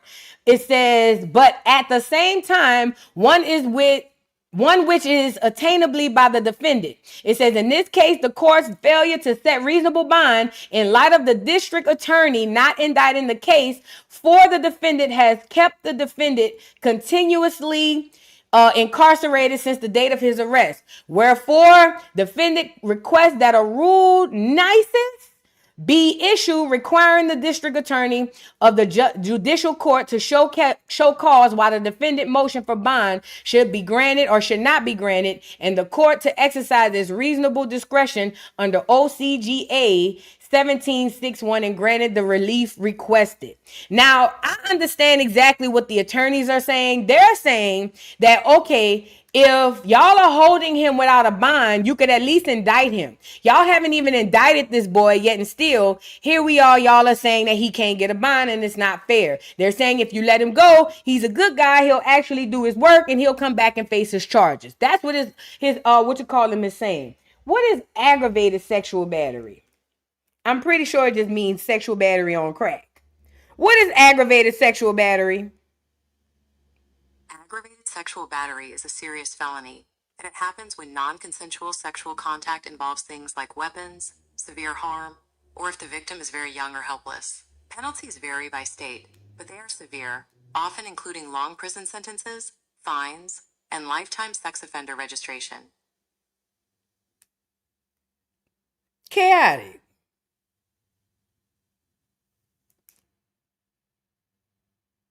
A serious felony involving non-consensual sexual contact or touching. So this Khaotic, what the fuck you got going on? Is you out here touching on bitches unprovoked and unwarranted and uninvited?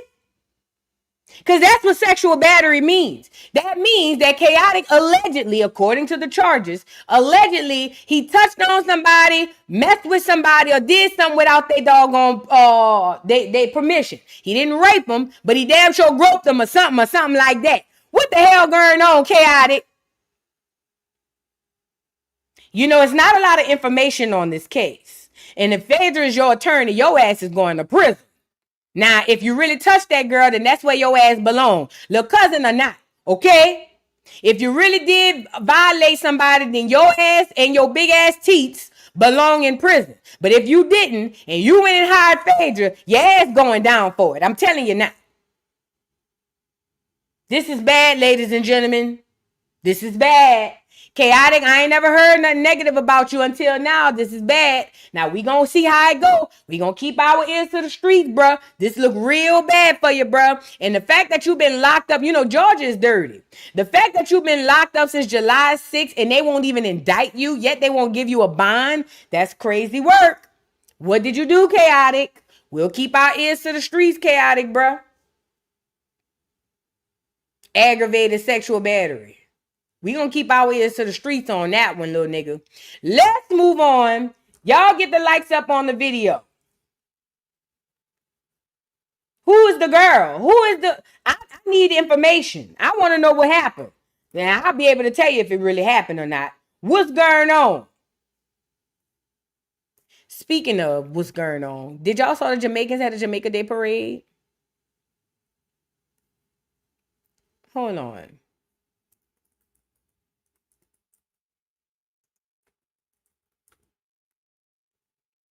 You know, this stuff is real prevalent up in New York. Shout out to New York. Y'all love a good Caribbean, huh? Y'all love a good immigrant. Moving on. Let's get into this Jamaican Day parade. Now, I want to say this. I saw the Jamaican Day parade. It looked like y'all had a great time. Let's get into it.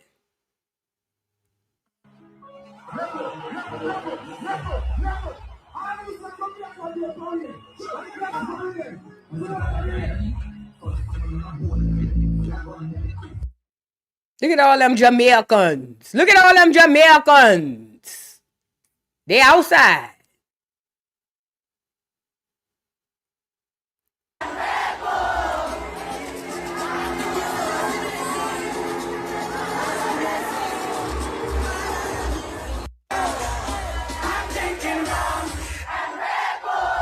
They love that song, huh? They love that song, huh? Look at these niggas. Uh-huh. I know y'all cut up like that in Jamaica. I ain't mad at y'all. Cut up. Have a good time. Enjoy yourself. Get that liquor in you. Have a good time. Hydrate. Enjoy yourselves. Climb a few trees if you want to. Look all on the bus, girl.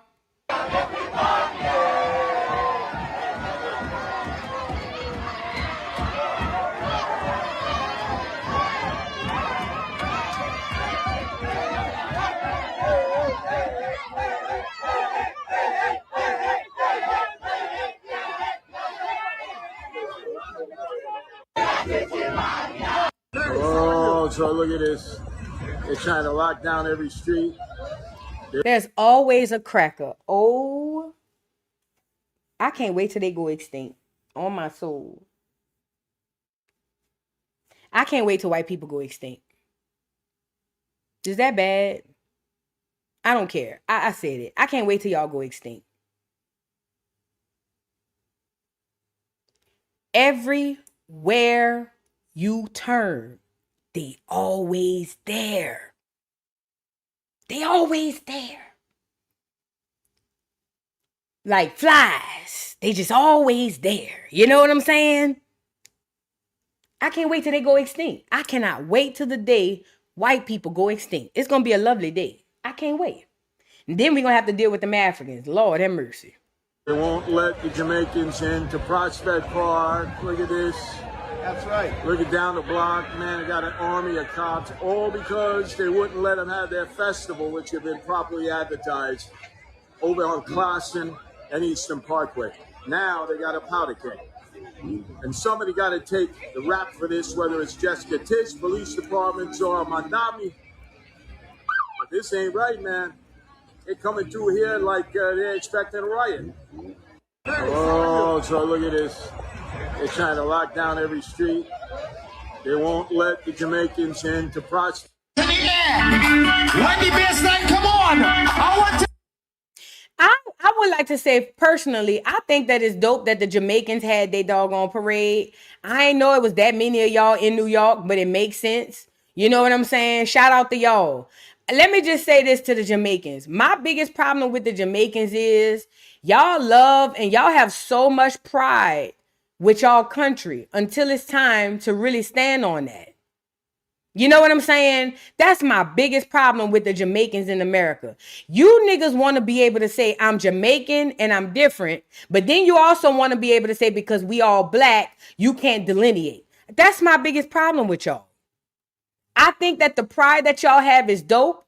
And you know what this also reminds me of? This is the result of when the enemy poured a whole bunch of Caribbeans in New York. Remember, for a little Black history lesson, during the Harlem Renaissance, and right before, a crap ton of Black Caribbeans, immigrants, were poured into New York. This is the remnants of it, okay? That's why most of y'all from New York, y'all notice y'all friends that's from the Caribbean, that's Black. Most of them came in the 60s, the 50s, the 40s, the 30s, the 20s. Some of them even came in the 70s. They all got poured in on top of Negroes to drown out the Black American presence in New York, okay? That was the whole point.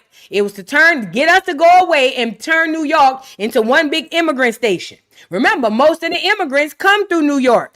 Are we familiar with Ellis Island? Angel Island, that's on the West Coast. But Ellis Island, so most of the immigrants come through New York. So they wanted to turn New York into a place of immigrants, which is why they poured a crap ton of Caribbeans and Africans into New York. This is the results of that. That's the children and their grandchildren and great grands that y'all seeing. Some of them are just coming in, but that's the results of it, okay? Now, the point is this. Listen, somebody said the most of them came in the 70s and the 80s. Sounds about right. Makes sense because the Harlem Renaissance is when they first started to pour them into droves, right? That's when they first started. Harlem Renaissance. Look it up. Anyways, my biggest problem with that is y'all want to be Jamaicans and be proud about being Jamaicans when it works for being Jamaican. But when it's time for Black Americans to delineate, then it's a problem. And to me, that's selfish. That's extremely selfish. Black Americans have allowed Caribbeans to come into America and have at it. We let y'all climb our trees, climb our doggone gas stations, have fun, twerk, show the water, show your ass and all that. We don't say nothing, bruh. We stand back and we let y'all have y'all big one. But when it come to us, y'all stay coming over here trying to act as if we're the same, and you know that we're not. You know that we're not. This is why y'all flash the flags and wave them as high as y'all do. Let me show y'all. This is how you know that they know that we're completely different. Even though us and the Caribbeans have a lot of similarities because we are the most close to the Most High God. However, we're still different. And my biggest problem with the Jamaicans and all the other Caribbeans when y'all come over here is y'all want to be able to stand on your own and say that you're your own people. And then when we say you have a problem, that tells me that you guys are being extremely disingenuous and that you're an enemy. You are an enemy. Yes, all you Caribbeans in America who love to delineate when it works for you and then get mad when we delineate. You are a direct enemy to Black Americans. You are. And this is why we be wanting y'all asses to get deported and go home. It's not like we're asking y'all to be our friend. It's not like we're asking y'all to take on our culture. And it ain't like we even asking to take on y'all's culture. We allow y'all to have everything that you have. We literally allow...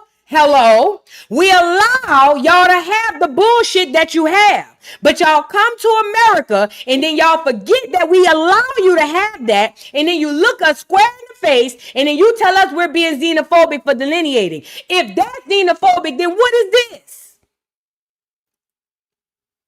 What is this to my Caribbean brothers and sisters?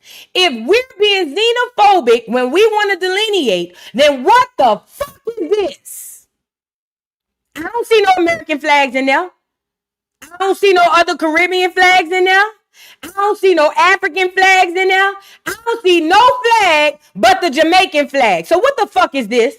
Because see, I'm tired of playing with you niggas on this internet. Y'all like to come on this bitch and play stupid, but I'm not going to let y'all do it. That's the biggest problem we have with y'all. And you know what's worse about y'all Caribbeans? Not all y'all. I'm talking about the ones in America that come over here and play stupid. You know what pissed me off about y'all niggas is y'all supposed to be on our side. Because the same thing they doing to us in America is the same thing they doing back at y'all hometowns in whatever Caribbean island y'all come from. But I forgot. Y'all the in-between niggas. Y'all don't, the ones at home don't like y'all neither. Let's call a thing a thing. The Caribbeans in the Caribbean do not like the Caribbeans in America. I'ma call it out. I'ma put the banana in the tailpipe and I'ma say the quiet part out loud. The Caribbeans inside of the Caribbean can't stand these niggas. Can't stand them. I be over there every year. You can't tell me. I be on a different Caribbean island every year. You cannot tell me. They can't stand these niggas. You know why? Because they lie in that gray area. They get to come over here and wave their flags and act as if they Jamaican and they love Jamaica. Whole time they screwing them people over too. They don't give a fuck about them people back home. They could care less about them people back home in Jamaica. Could care less. That's why they over here in America on American soil raising the flag. But then they cosplaying to us too, making us think that they're proud Caribbeans and they're proud Jamaicans. No, they not. No, they not. Most of them motherfuckers ain't even welcome back home. Do they tell y'all that? But again, we delineate when we want to delineate and find our own identity, our own history. All the Jamaicans and all the Caribbeans come jump on, not all, let me say this, the ones that are westernized in America. Y'all come to America and y'all get on these internets and y'all try to gaslight us into thinking that we're delineating and it's wrong. Black America, whenever time you see these people tell us that, pay them no freaking mind. They're a bunch of hypocrites and they just don't want to go home, okay? So now that we see the Jamaicans have raised their flag and shown us how many Jamaicans are in America, I need y'all to keep that energy when it's a Black American's turn. Does that make sense? Don't come bring your ugly ass out there for our parades. Don't come bring your duck ass talking about we all Black. No, we not. You Jamaican and I'm American. Remember that, okay? Again, you Jamaican And I'm a black American. Never forget that shit. Because you niggas be trying to play two sides. And I'm not going to let y'all do it. You make me go back to the island and call some of y'all real niggas and really get a real nigga to bat the piss out some of y'all. For real. Because I'll be at the islands. You make me go visit one of them islands and go do interviews and let them people tell the world how they really feel about y'all over here cosplaying in America. You make me go get a real Jamaican, for real. You niggas ain't no real Jamaicans. Y'all niggas is westernized. Y'all niggas Americanized. You bitches Jamaicans on the weekends and on the holiday. That's it. Y'all ain't no real Jamaicans. Y'all out there cosplaying. Okay. Now, I wanted to show y'all this video where this boy was talking about the delineation from the parade. And he's absolutely right. Y'all see they delineating? Let us delineate too. I don't care if you was born in the United States. If your mother was born in Jamaica and your father was born in Jamaica and you were born in the U.S., you are considered a Jamaican. Listen to Steve Bashment again. If your mother was born in Kingston and your father was born in Montego Bay and you were born in Brooklyn, you are still a Jamaican. You heard him? He telling them, all these people, pay attention, Black America, because he's telling them, if you were born in Jamaica, you're a Jamaican. If your mama and daddy was born in Jamaica, you're a Jamaican. If your grandparents and their parents, he's giving y'all the genealogy of who these people are. But listen, Black America, because this lesson is to you, it's not to them. This lesson is to you, Black America. Do you see how they're able to play both sides? You see how they're able to double dutch and go however they want to go? Because the way it works is this. On one hand, they get to raise the Jamaican flag and say, proud Jamaican, Bumba Claw. But then after a while, when the Jamaican flag don't make them no money, they get to put that down. And then they get to put on their regular hats and their regular clothes. And then they get to come stand next to you, Black Americans, and say, but we all black. What's the problem? Why y'all delineating? This is insane. But we all went through slavery. Then that's bullshit. That's all that is. Let's let the brother tell you how you know who's Jamaican. Black America, pay attention. Because he's going to tell you how they delineating at the parade. Pay attention, Black America. I don't care if you was born in the United States. If your mother was born in Jamaica and your father was born in Jamaica and you were born in the U.S., you are considered a Jamaican. Listen to Steve Bashment again. If your mother was born in Kingston and your father was born in Montego Bay and you were born in Brooklyn, you are still a Jamaican.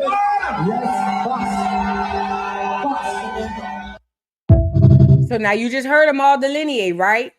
I bet you, Black America, I bet you if any of you guys had pulled any one of these people from this parade who was, I'm Jamaican. I bet you if you ask them this morning what they is, they're going to say they Black American. How much you want to bet?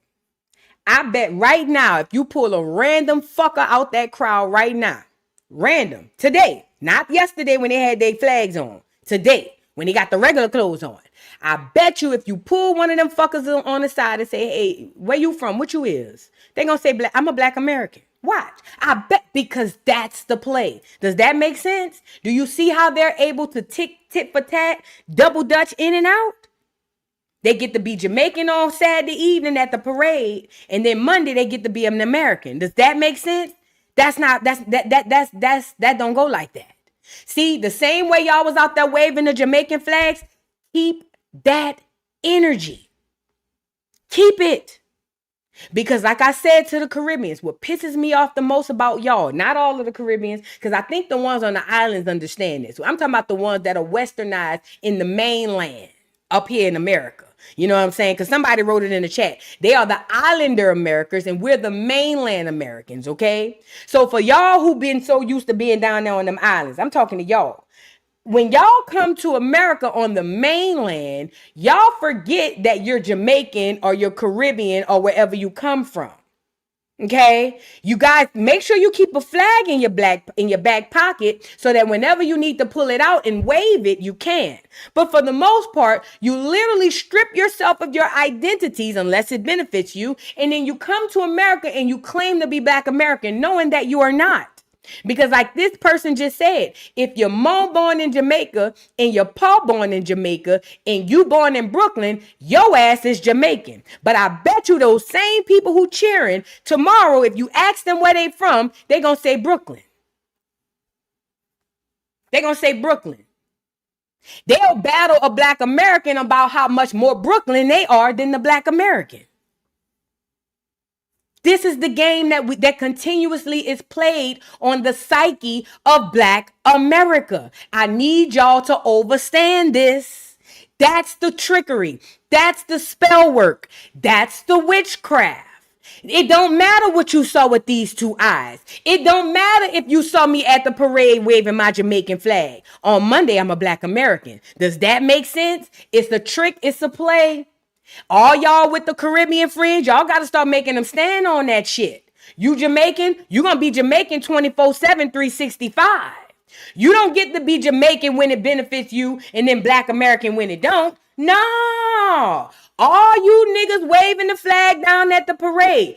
Keep the flag in your back pockets, fat. Because whenever we figure out who you are, we going to make you stand on it. We going to make you stand on your flag. You should.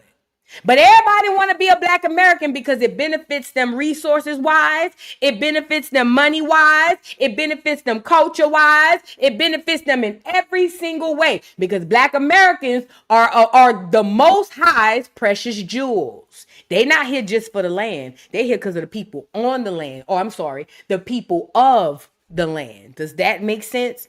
The people from the land. But shout out to the Jamaicans. I'm glad y'all had a good time. I'm glad y'all enjoyed yourselves or whatever the case may be.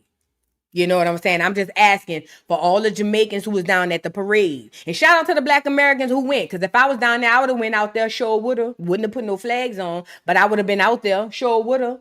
So shout out to the Black Americans that went, as you should. Enjoy yourself, fat. Get you a plate of oxtails for me. Yay. If you a Black American and you went out to the Jamaican Day flag parade, I hope you had a great time. I hope you had all the Bob Marleys and oxtails and jerk chicken you could eat. I hope your stomach hurting this weekend from all of the oxtails and Bob Marleys. Yay. Shout out, this your house. New York belongs to you, Black America. Don't nobody tell you where you can and can't go. If you won't go to a Jew parade, carry your ass out there with the nose and the Hanukkah. I don't give a damn. Yeah, you get to go wherever you want to go. Don't let a nigga tell you nothing. This your house. This your goddamn house.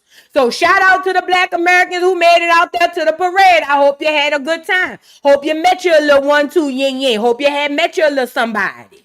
Yay.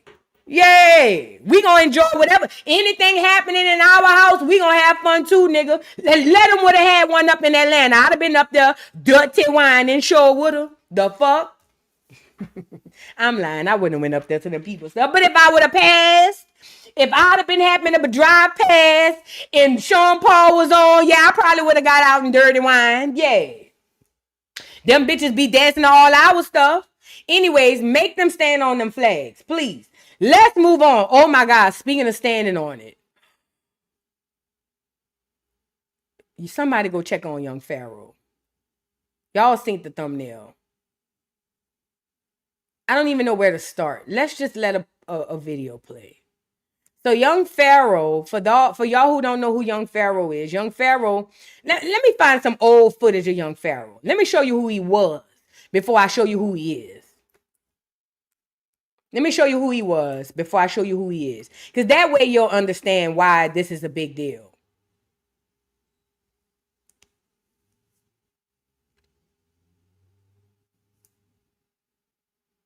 Y'all get the likes up.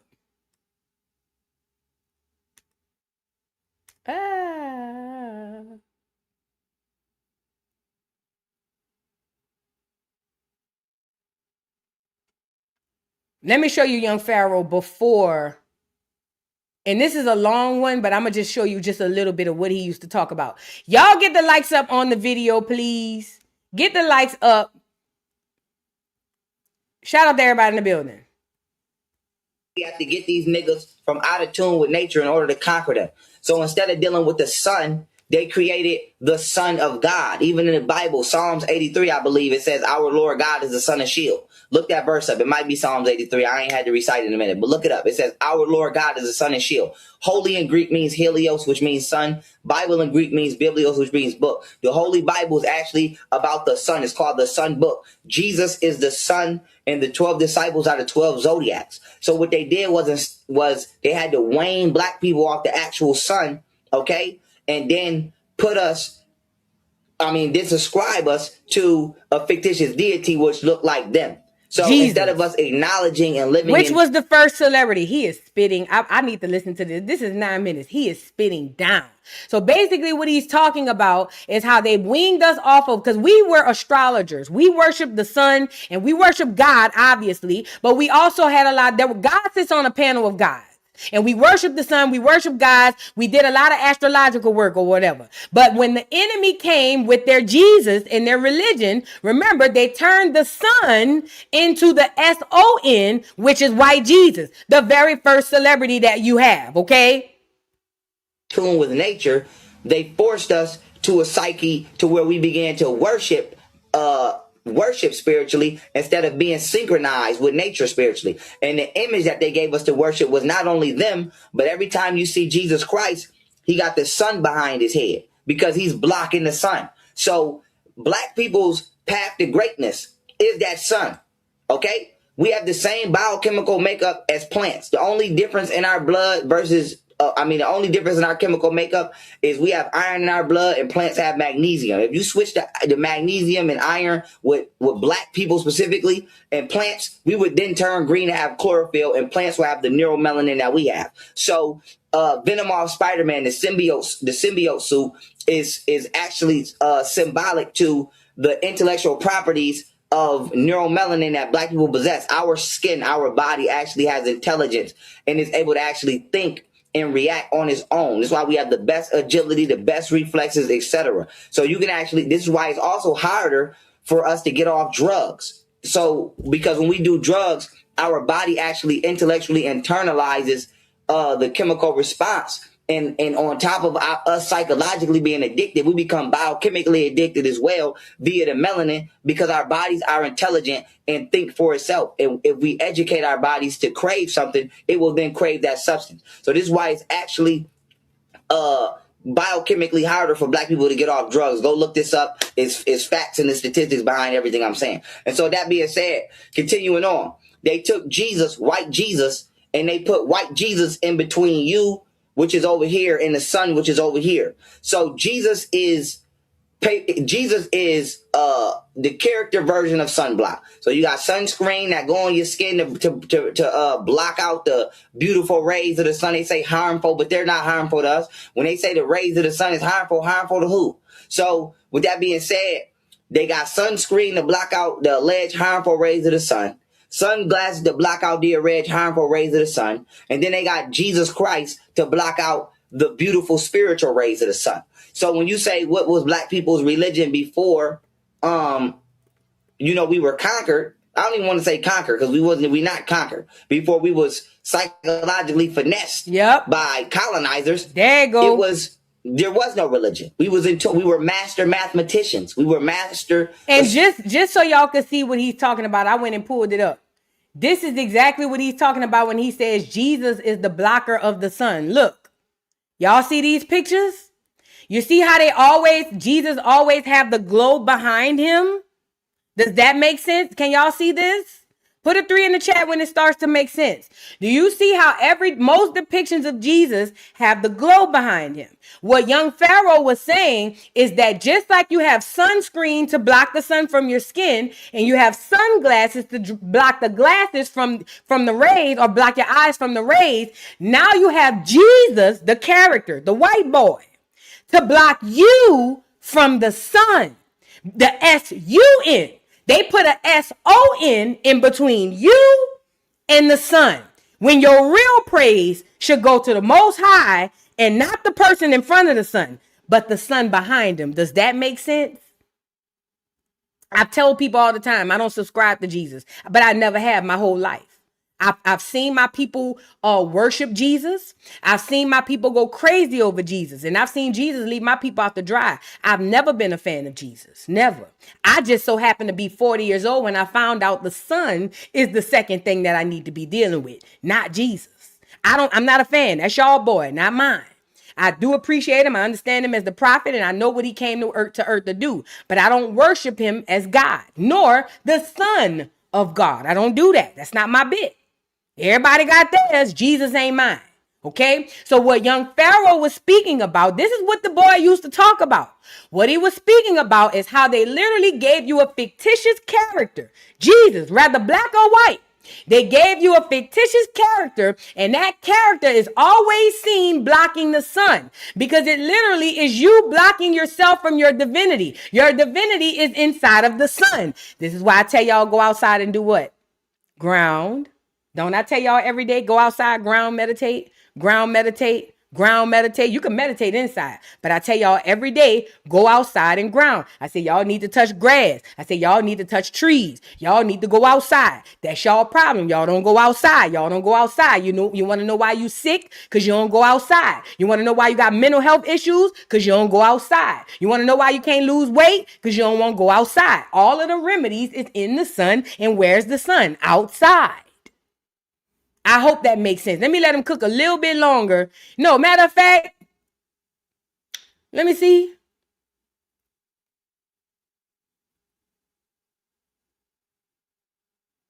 Where did I even have that? Oh, here you go. Let me let him cook a little bit longer. Where did I put? What tab did I have open? Wait a minute. I lost the tab. Yeah, here you go. All right. Let me let him finish cooking a little bit.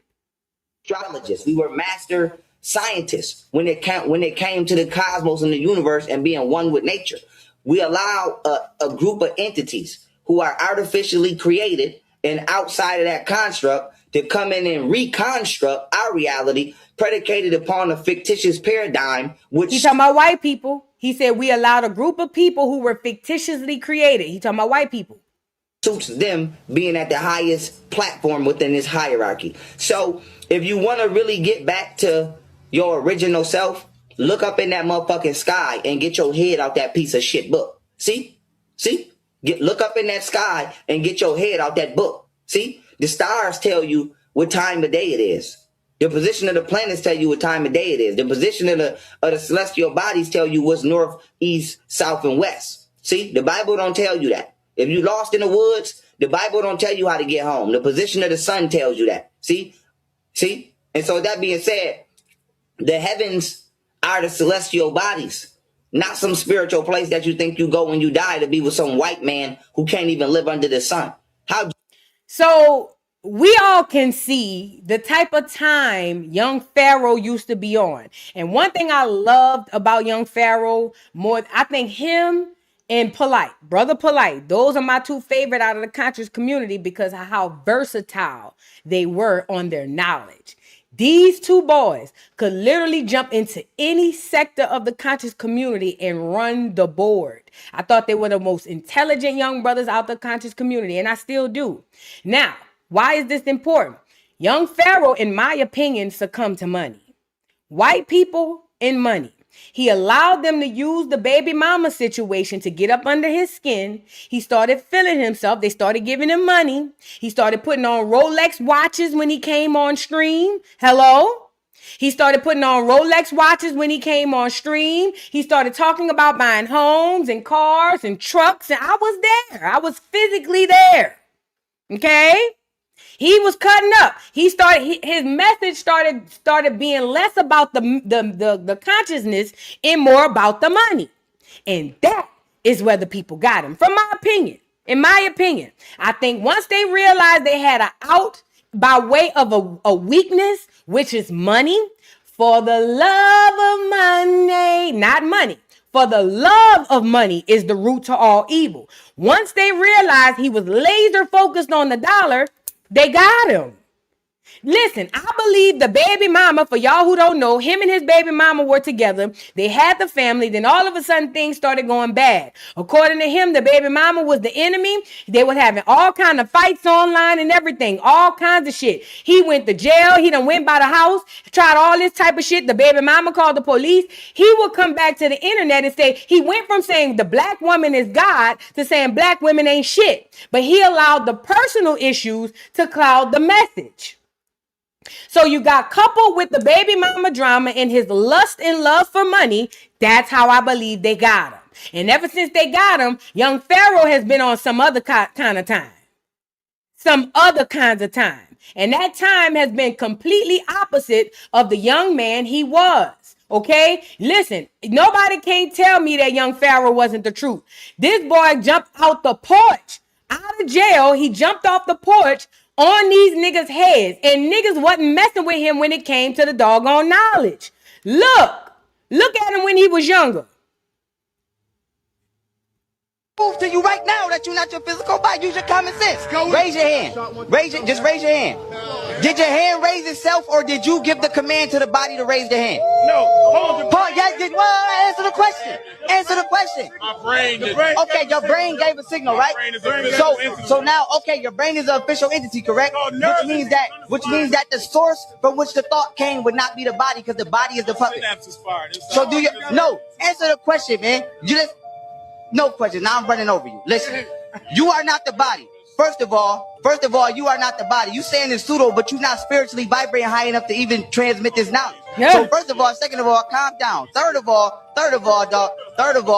you are not your body. So therefore, your spirit ether body has a different food source than your physical body. If you fuse your spirit body or your ether body with your physical body, you can eat directly from the source. So the soles of your hands, the soles of your feet, the palms of your hand, these transmute energy. These are your 11 chakras. Okay, I'm gonna prove to you right now that you're not your physical. This boy was the truth.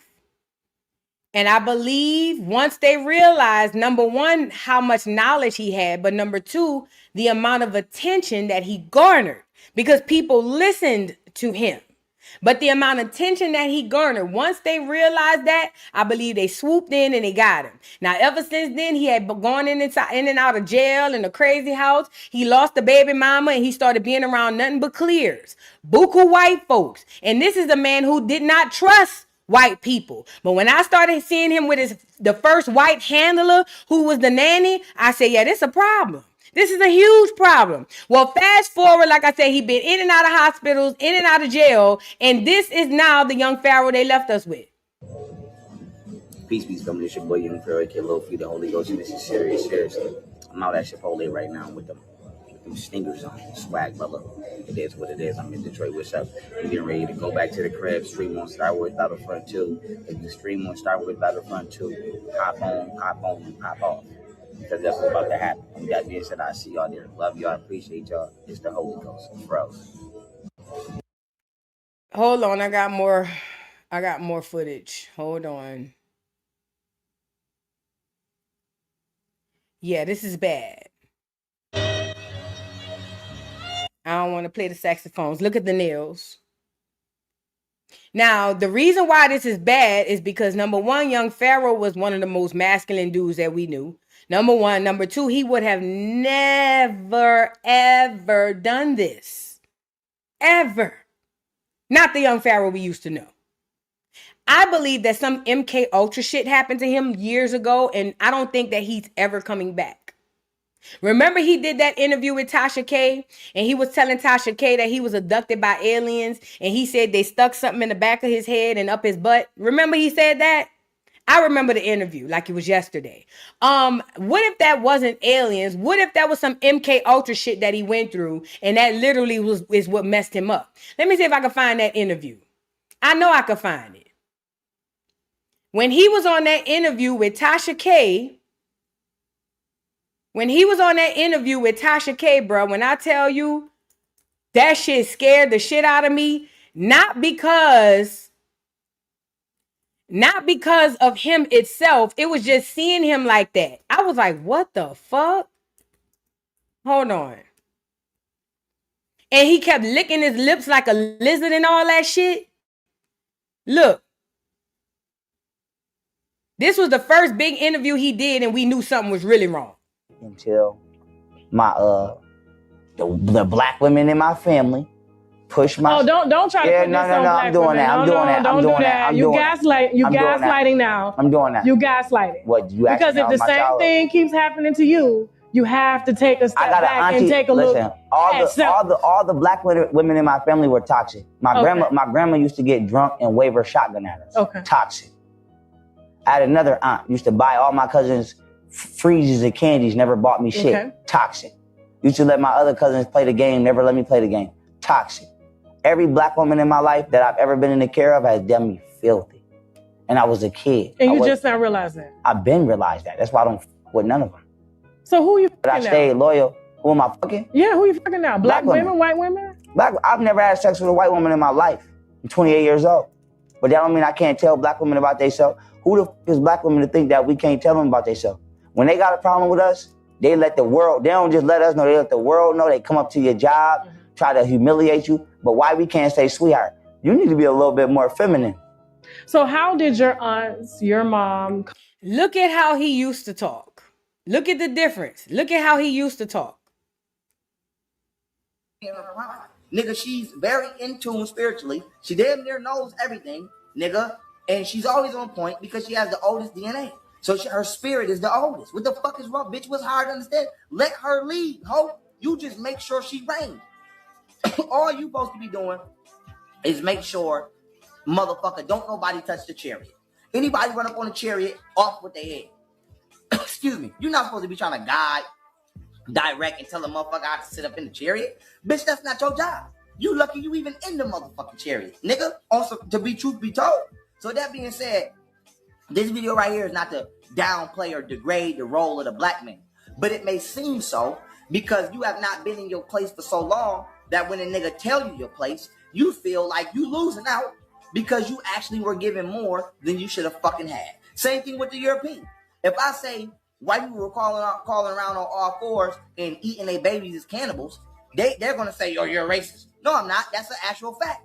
And then when we say you stole this land and we take them off their high horse, they feel like they're being disrespected. But it's not really your pride is hurt because you feel like you're losing something that you never rightfully should have obtained in the first place. And so this shit goes both ways. And so my thing is I'm a truth speaker. I don't give a fuck who don't like it, bitch. White. So this is what he used to talk like. And seeing this thing, seeing him in the way in which we see him now, this ain't, something going on here. Something going on. Look at the nails. The Holy Ghost is just serious. Seriously, I'm in here getting relevant. Sex relevant, y'all hoes. Yes, coming with them cheetah relics. Don't worry about my birthday. This is the test. It's the spirit of the cat. Why? Because I channeled something the other day, and this is what influenced. Well, one of the things that influenced me besides my self-control. So half killer in me, half pimp, half samurai, half cheetah relic. And with that being said, I'm getting my shit done. This is the fall, brother. I got my shit retwisted. I got like that. It's from this shit, William Troy. You love for the Holy Ghost. This is serious, seriously. I'm out at Chipotle right now with them stingers on. Throw the whole conscious community away. Divine feminine nails? What? This is serious, seriously. I'm out at Chipotle right now with them stingers on. Throw. What? If you know young Pharaoh personally, please tap in with me, man.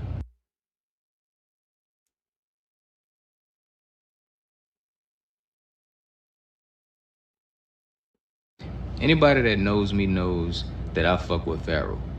I've been fucking with Pharaoh since way before, before he even got popular. You know what I'm saying? When he first started putting his videos out, I was rocking with him. You know what I'm saying? I was in the background. I didn't pull up on him or nothing like that. I never met him. I never, came around him or nothing like that. But I was always there. You know what I'm saying? Because he reminded me of me. You feel me? Back then. You know what I'm saying? But nowadays, bro, with all of what's going on in the world, man, I don't know what's going on with bro. You know what I'm saying? At first, literally before this live, I was thinking to myself, like, man, I need to lock in with him. Like the beginning of this video, I'm gonna keep it the same way because that's how this video started off. Man, I was asking people to tap in with me because that's what the fuck I wanted to happen. You know what I'm saying? If you knew him personally, I wanted you to really lock in with me, and we can come up to get we can come together and figure out what we can do for this man if he's open to that. You know what I'm saying? Like this nigga need an intervention or something. But at this point, after I went in the live just now, and I'm like, yo, who we got to murk to get you back right, bro? And the moderator blocked me. You know what I'm saying? The moderator literally, they muted me, not blocked me. They muted me, and I'm like, watching all of these other gay ass comments come in there, and you know niggas bashing his name and saying all type of shit. Who you playing, Sexy Red and da da da da da? Like, and you ain't moderating them. It's just like it's weird now. Now it's weird. You feel me? And listen, I'm a grown ass man. He a grown ass man. I shouldn't even care that much. It's just that's the way that my heart is. You know what I'm saying? If I supported you, if I supported your message, you know what I'm saying? Like, that's just what it is. I care about you. You know what I'm saying? Just from way over here, nigga, a nigga care about you. Facts. You feel me? But now you making it hard for people to care about you, and you doing shit like this. And it's like I said, bro, I'm the last person to want to get on this platform and talk shit about the man. I'm not talking shit about him. I really wish he shake back. But at this point, having your moderators mute me for coming in like trying to help, I'm about to back off him. And I know he probably don't give a fuck. You know what I'm saying? Nigga never met me. You feel me? So I'm not like important in his life. I'm not a fucking asset to him. You feel me? But at the end of the day, you know, people are looking. The world is looking. You know what I'm saying? People are looking, bro. And you have people in your corner, man. You have people in your corner. I don't know if you don't trust people no more or whatever that is, but all of the shit you know spiritually, you know damn well you got to open your motherfucking spiritual self back up to this world because the world is spiritual, bro. You can't sit up here and like close yourself off and like look at what you becoming. That's weird. That's weirdo shit. You know what I'm saying? Like, it is what it is, bro. You know what I'm saying? It is what it is, bro. But I guess I'm gonna have to let him be him. R.I.P. Young Pharaoh. Fuck. What else I'm gonna say? A lot of people had a funeral for young Pharaoh. A lot of people did. And it was because this isn't the guy that we knew. And one thing the dude said that made sense, because I understand now, I understand maybe how people might feel about me. But when somebody teach you something, or when you get knowledge from somebody, even like the man said, I ain't gonna lie, he kind of gave me a window into how I be feeling about certain people I learned from. Because when somebody teach you something, and somebody give knowledge is the greatest gift you can give anybody. So typically, people like young Pharaoh who touch people typically love them. People care about them because, nigga, you gave me food that I can always use to eat and feed myself. You gave me food for thought. You know what I'm saying? And seeing young Pharaoh go down like this, bruh, I ain't gonna lie, as a person who was a fan, I guess that's what you would call me, a fan. I was a fan of young Pharaoh. Like, it really hurt my heart to see him like this. Like, it's bigger than just another content creator that got caught up. Like, young Pharaoh was really like no cap. He was really like the way and the truth long before we even realized it. And before I realized it consciously, subconsciously, I must have knew it because I always kept my ears to this dude. And to see him where he's at now, it really is hurtful, bro. It really is, because you don't like to see your teachers go down like that. You know what I'm saying? Boy, Young Pharaoh, get low feet, the Holy Ghost, and this is serious, seriously. I'm out at Chipotle right now with them stingers on. Swag, brother. It is what it is. I'm in Detroit. What's up? I'm getting ready to go back to the crib, stream on Star Wars Battlefront 2. If you stream on Star Wars Battlefront 2, pop on, and pop off. Because that's what's about to happen. And that being said, I see y'all there. Love y'all. appreciate y'all. It's the Holy Ghost. Bro. Now, this girl said, somebody in the comments says, he's possessed by a spirit. You are witnessing black magic. They locked him out of his body. He's not a part of nothing. This is a whole entity that has taken over him. I believe that. I believe that lock, stock, and barrel. Because even though his voice is the same, Even though his voice is the same, his mannerisms are different, it is highly possible that this is a shell of the person that we knew as young Pharaoh. It's highly possible that we're watching a spirit overtake the body of a person. Remember, young Pharaoh said it in the video he said that I played earlier. You are not your body. You give your body the commands. He literally was saying it. So if the soul gives the body the command to raise your hand or put your hat on or walk or whatever the case may be, then what if some other entity takes over instead of your soul? Wouldn't that other entity have just as much access to your body as your soul?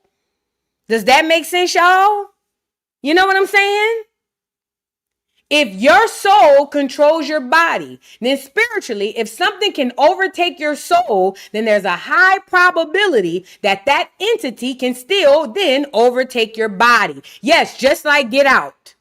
So somebody saying we're watching a shell of him, that makes sense. My heart really goes out to him. It was a slow, gradual change, yet and still a change. And I believe it's because the enemy knew that we were going to wake up in droves. And one of the teachers they could not have there to wake us up is this one.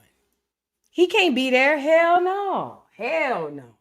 He gonna wake them niggas up too much. This nigga know too much. He got too much information. He tapped in too heavy. Hell no. When them niggas start waking up and start realizing what this matrix is, he gonna be the king nigga. So I believe they got him about the paint.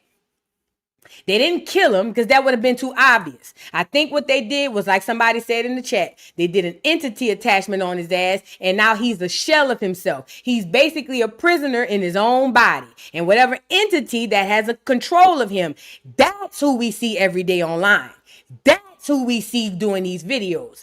That's who we see on these interviews. And a lot of y'all may feel like, well, he still has the knowledge. That's because he is still in there. The spirit of young Pharaoh is still in there. It's just that he is now overtaken by something stronger, something bigger, something heavier. So every now and again, he's always able to tap into young Pharaoh because obviously young Pharaoh is still here. It's just that young Pharaoh ain't driving the boat. Does that make sense? Young Pharaoh is not driving the boat. Okay? Girl, every single day.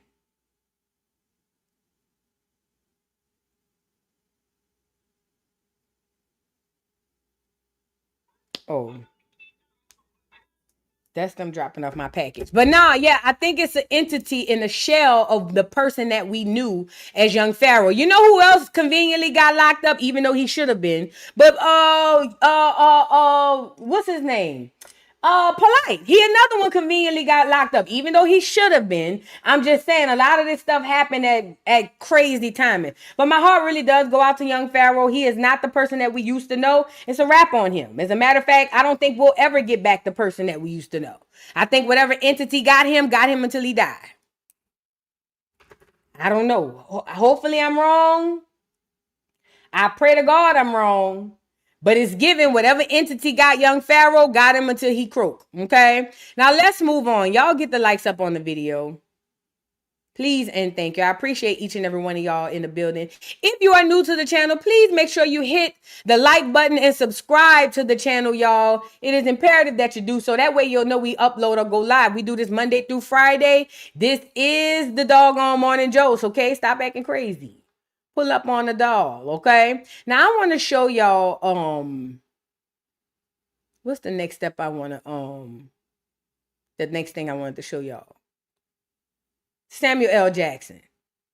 I want to show y'all this video of Samuel L. Jackson because we spoke a lot about Black Americans and how different we are. And I've spoken to y'all before about how Black Americans in movies and entertainment, how they purposely took us out of our roles in order to stop the spiritual connection. What do I mean by that? I use these examples all the time.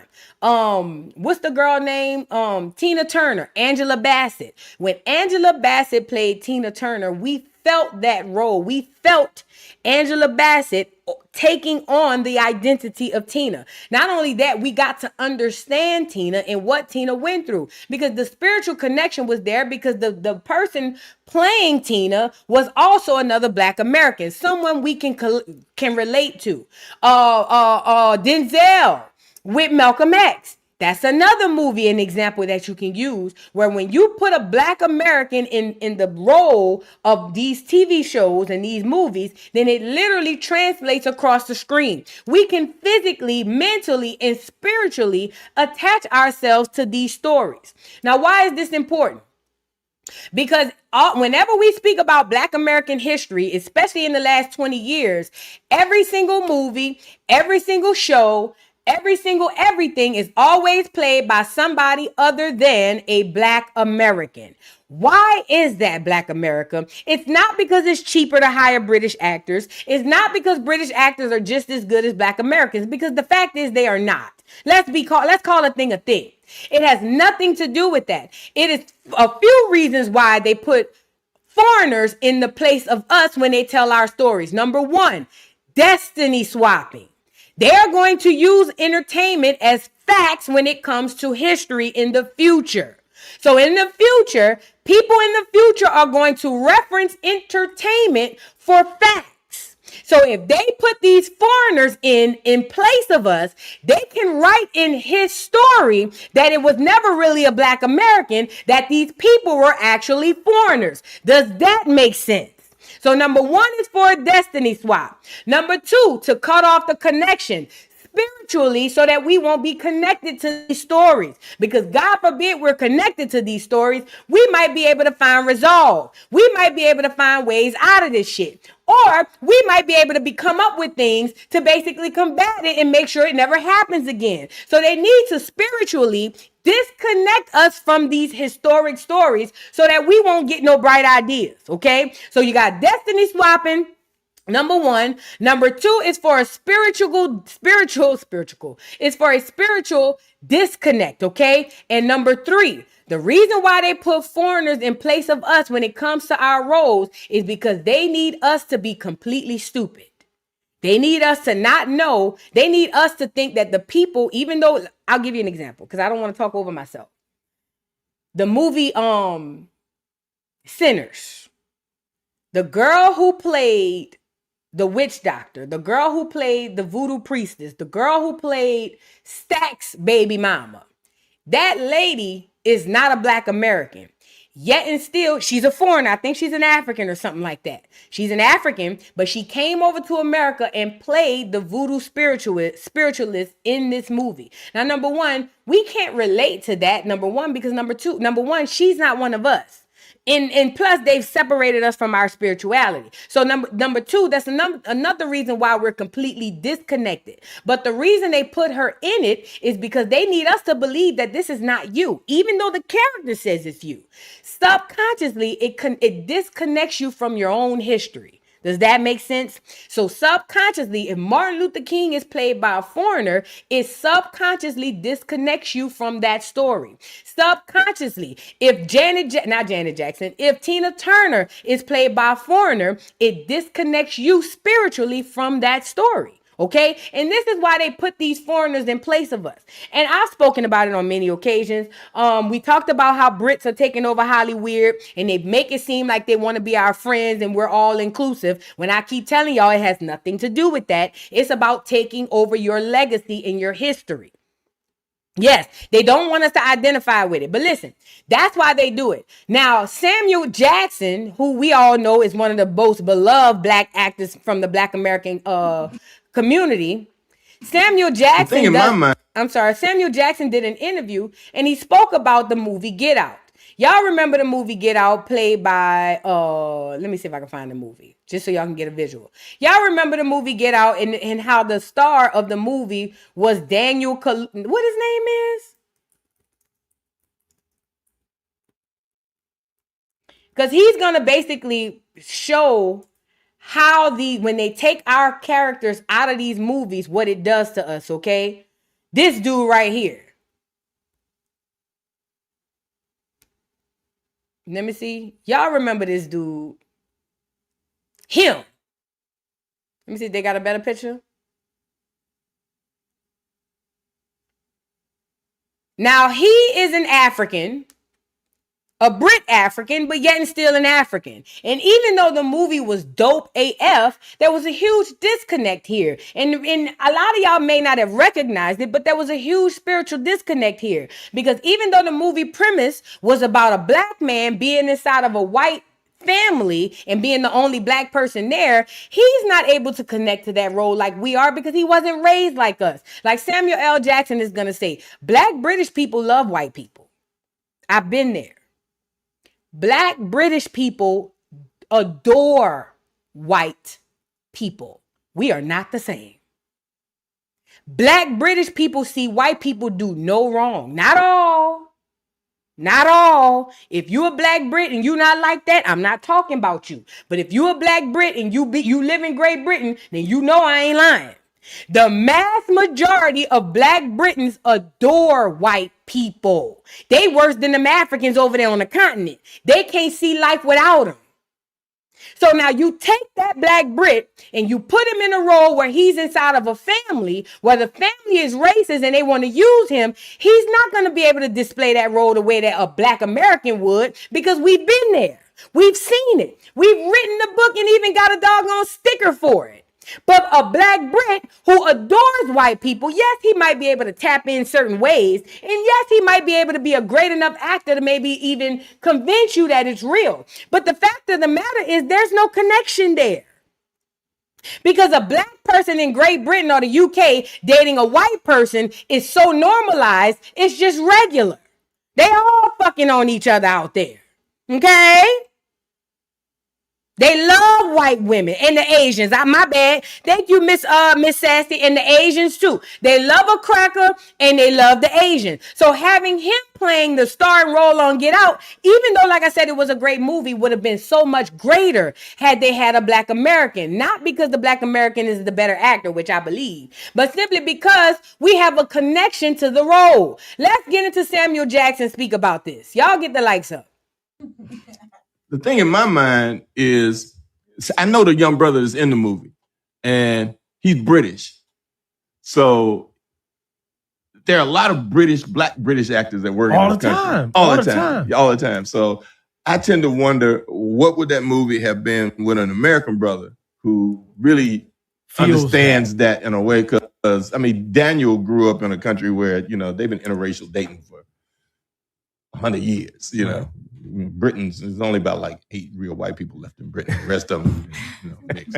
So what would a brother from America have made of that role? You know, and I'm sure the director helped. And, you know, some things are universal, but everything ain't. That's right. You know, which is one of the things about, you know, about Selma and some other things. I go, well, you know, there's some brothers from America that could have been in that movie that would have, you know, had a different idea about how that works or about how King thinks.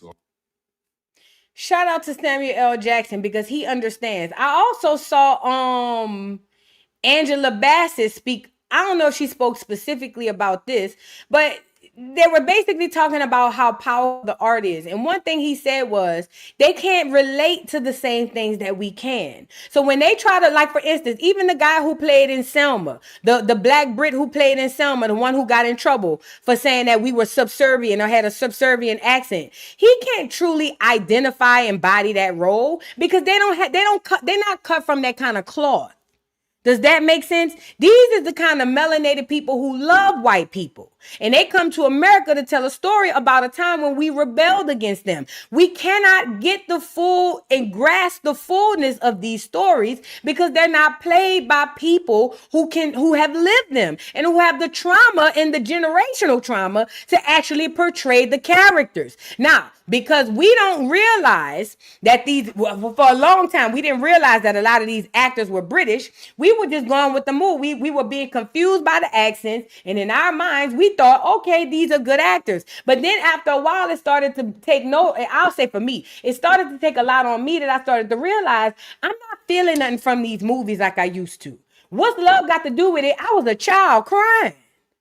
I was a child. I didn't know why Tina was getting her ass whooped, but somehow I cried. You know what I'm saying? Even Malcolm X, I didn't fully grasp what the fuck was going on in Malcolm X. I remember they took all the boys in 7th grade to go see it. They only took the boys. I didn't fully grasp that shit, but somehow when Malcolm X came down that street and stopped in front of that goddamn police station with all of them brothers in them goddamn peacoats, and that boy held up that hand and did like that, and they stopped all at once, I'm getting chill bumps right now. Somehow that shit did something to me. You know why it did something to me? Because the people are able to portray the feelings of what actually happened, because them is the people. But when you replace those people with fake British people with the fake accents and all of that shit, then you mess up the whole recipe. It's kind of like knowing you need sugar, water, and flour to make a cake. And then somebody come and say, instead of sugar, I got some vanilla abstract. Bitch, what? No, I need sugar. I need sugar. The vanilla abstract, yeah, it'll make it sweet, but it ain't gonna make it sweet like I need it. In order for the cake to be the cake like I need it, this shit got to be goddamn sugar. You cannot replace sugar with brown sugar. You can't replace sugar with vanilla abstract. I need sugar. And that's the problem in movies and music, and even music. Cardi B, same shit with Cardi B and music. The same stuff. We can't identify with this shit. And that's the purpose. Remember, it's about divide and conquer. And this is a warfare we're dealing with. They need us out of it so they can steal it and rebrand it for themselves. Same thing they did to baseball. They slowly got us up out of it, and then they rebranded it for themselves. That's what they're doing with all of our entertainment. Sports, Clarissa Shields doing it with boxing. She's selling boxing up the road to Zeus Network so that they can rebrand it and sell it again. Same thing. LeBron did it with basketball. He sold the game of basketball up the road so that, all of this. Y'all got to be mindful that this stuff is happening, because if you don't know, by the time you figure it out, it'll be too late. It'll be well too late. But nah, for real though, the reason why they keep replacing us with them Brits is not because of money. They got unlimited resources of money. This ain't got nothing to do with money. This has everything to do with disconnecting you from who you are and your history. Remember, they're going to use entertainment as facts. They're going to reference entertainment in the future. They're going to reference entertainment as historic facts. So remember how Tyler was on there, make me sweat, make me holler. In the future, they're going to say that bitch was bigger than Aaliyah. Shabuzi, you see how Shabuzi be on there? Real. They going to say that nigga was bigger than Charlie Pride. See how they got the British playing Martin Luther King and all of them? Instead of saying that they hired a Briton to play him, they gonna say that Martin Luther King was really British. That's how they gonna do it. You see what I'm saying? That's us under this Freemasonic bullshit and this Boule shit, okay? That's the witchcraft, the spiritual warfare that we're dealing with. It's a slow roll. It's a slow grab. Slowly steal they shit, laugh and smile, wave. Hey, y'all, we love you, Black American niggas. We love you. Smile and wave. Seem nice, because slowly but surely we going to be stealing their shit out the back door. Does that make sense? I'll give you an example. This is the last tough subject we getting into, and I'm getting up off of here. The Boule. There are a large group of people, Black Americans, who are literally here to help the foreigners steal everything we have. Let me say it again. There are a large group of Black Americans who are solely here to assure that everything is stolen from us and that we become slaves. Those two people fall under two groups, the Boule and the Freemasons, okay? The Boule and the Freemasons are here. Their whole job is to make sure that by the time you look up, you have nothing. Now, a lot of y'all may feel like, well, that doesn't make sense, Vu. Why would other Black Americans want to do that to us? Well, because it makes money. Remember, these people get to live better than you. Their kids go to better schools. They get better colleges. They get more money. They get better careers. Their kids get to be celebrities, Cheyenne Bryant. Their kids they get better privileges living on earth. The longer you keep believing in just why stopping at color, as long as you start and stop at color, you won't ever see what's beyond the veil, right? So as long as they keep you under their foot, they continue to get more money and more longevity, generational. They get generational wealth. So you got large numbers of Black Americans that are helping to assist all of these foreigners steal from us. And I want to show y'all what their job entails and basically how the Boule works. Now, we talked about the Freemasons on Educational Friday the other day. I saw this video talking about the Boule, and I wanted to share it with y'all. Remember, who are the Boule? Who are the Boule? The Boule are our preachers, our politicians. They are our doctors, our lawyers, our polices, our judges, our grandparents. These are the Boule. They have one job: to keep you niggas dumb, stuck, and pole so that you can go right into slavery. Let's get into it. We think that when we elect a Black person, we have an ally because they're Black. Neocolonialism, which is what has occurred in Africa and across the world, is a system where you have a Black person in a position of power who is controlled by white people elsewhere. They don't even have to be in the same country. And they will assist that Black person in maintaining power as long as the white person, can control the means of production and the vast wealth of that country and or county and or city. Far too often here in the United States, we have a form of neocolonialism. I call it corporate colonialism because now corporations have entered the political game and they understand that they can buy off a politician and control communities. That politician, for his own selfish interests, will allow and pass legislation that allows the displacement of vast majorities of his own people. Y'all caught that? Now, that's only a crack on what the Boule people are. But I showed you this video because, first of all, it gives you a visual to who are these people. These are all your politicians. You remember Scamala came out here and had y'all voting for her? Boule. Jasmine Crockett. All them niggas. All them niggas. All them niggas. They either Masons or Boule. And their job is to keep you stupid and they make all the money. Why you think all these people always have money? They're always rich and you always poor. They like it like that. That's the only way for it to be. Because God forbid you realize what it is, they ass gonna be poor and you gonna be rich. Because let's be real. The people who we know today as Boule members, they don't deserve that money. That's stolen money. They bloodlines they ain't supposed to have that money. They treasonous thieves is who they are. That's all our D9 members, our skiwees and our Qs, all of them. Yeah, that's all of them. All of them. But I'm a D9 member and I'm not Boule. I'm not a gatekeeper. Yeah, just say you're not important enough. But your class and your people you come on here with, all of those people are gatekeepers here. They are the talented 10%. Okay. Yep, Barack Obama too. They are the talented 10% who are here to make sure that they keep their foots on the 90%'s neck. Guess who's a part of the 90%? Me and you. Me and you.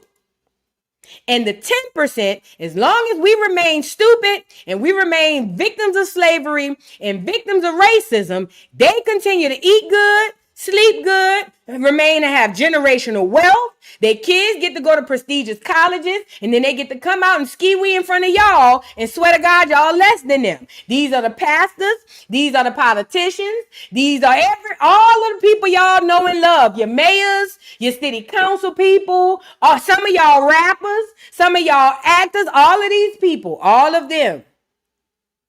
And these are the people that are really, honestly, if you ask me, and this is just if I was a war strategist, if you ask me, we should attack them first. Because if we attack them first, then the enemy really gonna be fucked up. Because that's the only middleman between us and the enemy. So in my opinion, we need to be attacking them niggas first. That's just me. If I was in charge, if I was a war general and we were at war and I had resources to do an attack, I would start with the niggas that's in the middle.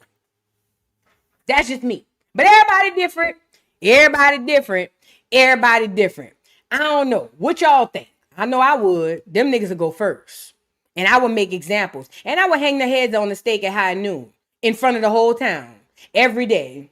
It would be heads. Oh, yeah. We would have hangings every hour on the hour. Off with that nigga head. And I put him on stakes in front of, oh, girl, yes, please. Oh, girl, yeah. Easy. Without a doubt. Not even up for debate. Off with his head. He was over there, off with his head. Off with his head. Hang him up next to old boy. Yeah. But everybody different.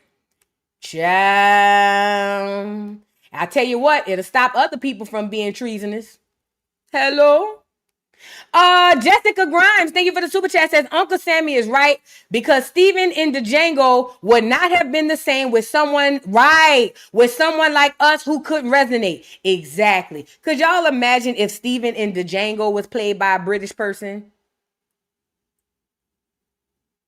You know, the reason why that movie was so great is because they were Black Americans. Jamie Foxx, Black American, main character. Stephen, Django, or Stephen from the doggone thing was Stephen from, Black Americans. The reason why, not only that, you know what, another reason why it went off good? Because of the white American that played it. What's his name? Leonardo DiCaprio? Because he too can channel that energy. Because it's his ancestors, I'm pretty positive, his ancestors was here doing it. So just like we can tap in on the black side, even Leonardo DiCaprio was able to tap in on the white side. You see how easy that is? It's a huge difference. I swear to God, it's a huge, huge, huge difference. You'd never know. Goldilocks, thank you for the super chat, says the spiritual warfare against our black men is crazy. It's ridiculous. And you know what's crazy? At one point they were attacking black men, and then they kind of stopped and started attacking black women. And for a while I was over there watching them attack black women, and now it seems like they're back attacking black men. But now I'm starting to think about it. They've never stopped attacking one of us. It's just that they hyper focus on one group more than the other at certain times. But you're absolutely right. There's a huge war against our black men. That's why we got to wake up. I can't fight them all by myself. I can windmill with my head down, but for so long. I need more people to wake up. That's why I tell y'all to go ground, meditate, and pray. Because y'all niggas need to wake up. Okay? Thank you, Goldilocks.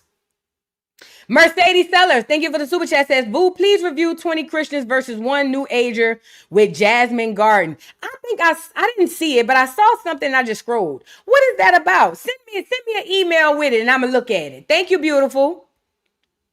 Look at Tough. Thank you for the super chat, says, I think Spirit got him for disconnecting from his true self. I think so too. You talking about young Pharaoh. Let me tell you something. One thing I've learned, y'all ever heard anybody who's gone through an awakening? Have y'all ever heard of once you wake up, you can't go back to sleep? Or once you see, you can't unsee? It's given, what if Pharaoh sold out spirituality for money and this is his repayment?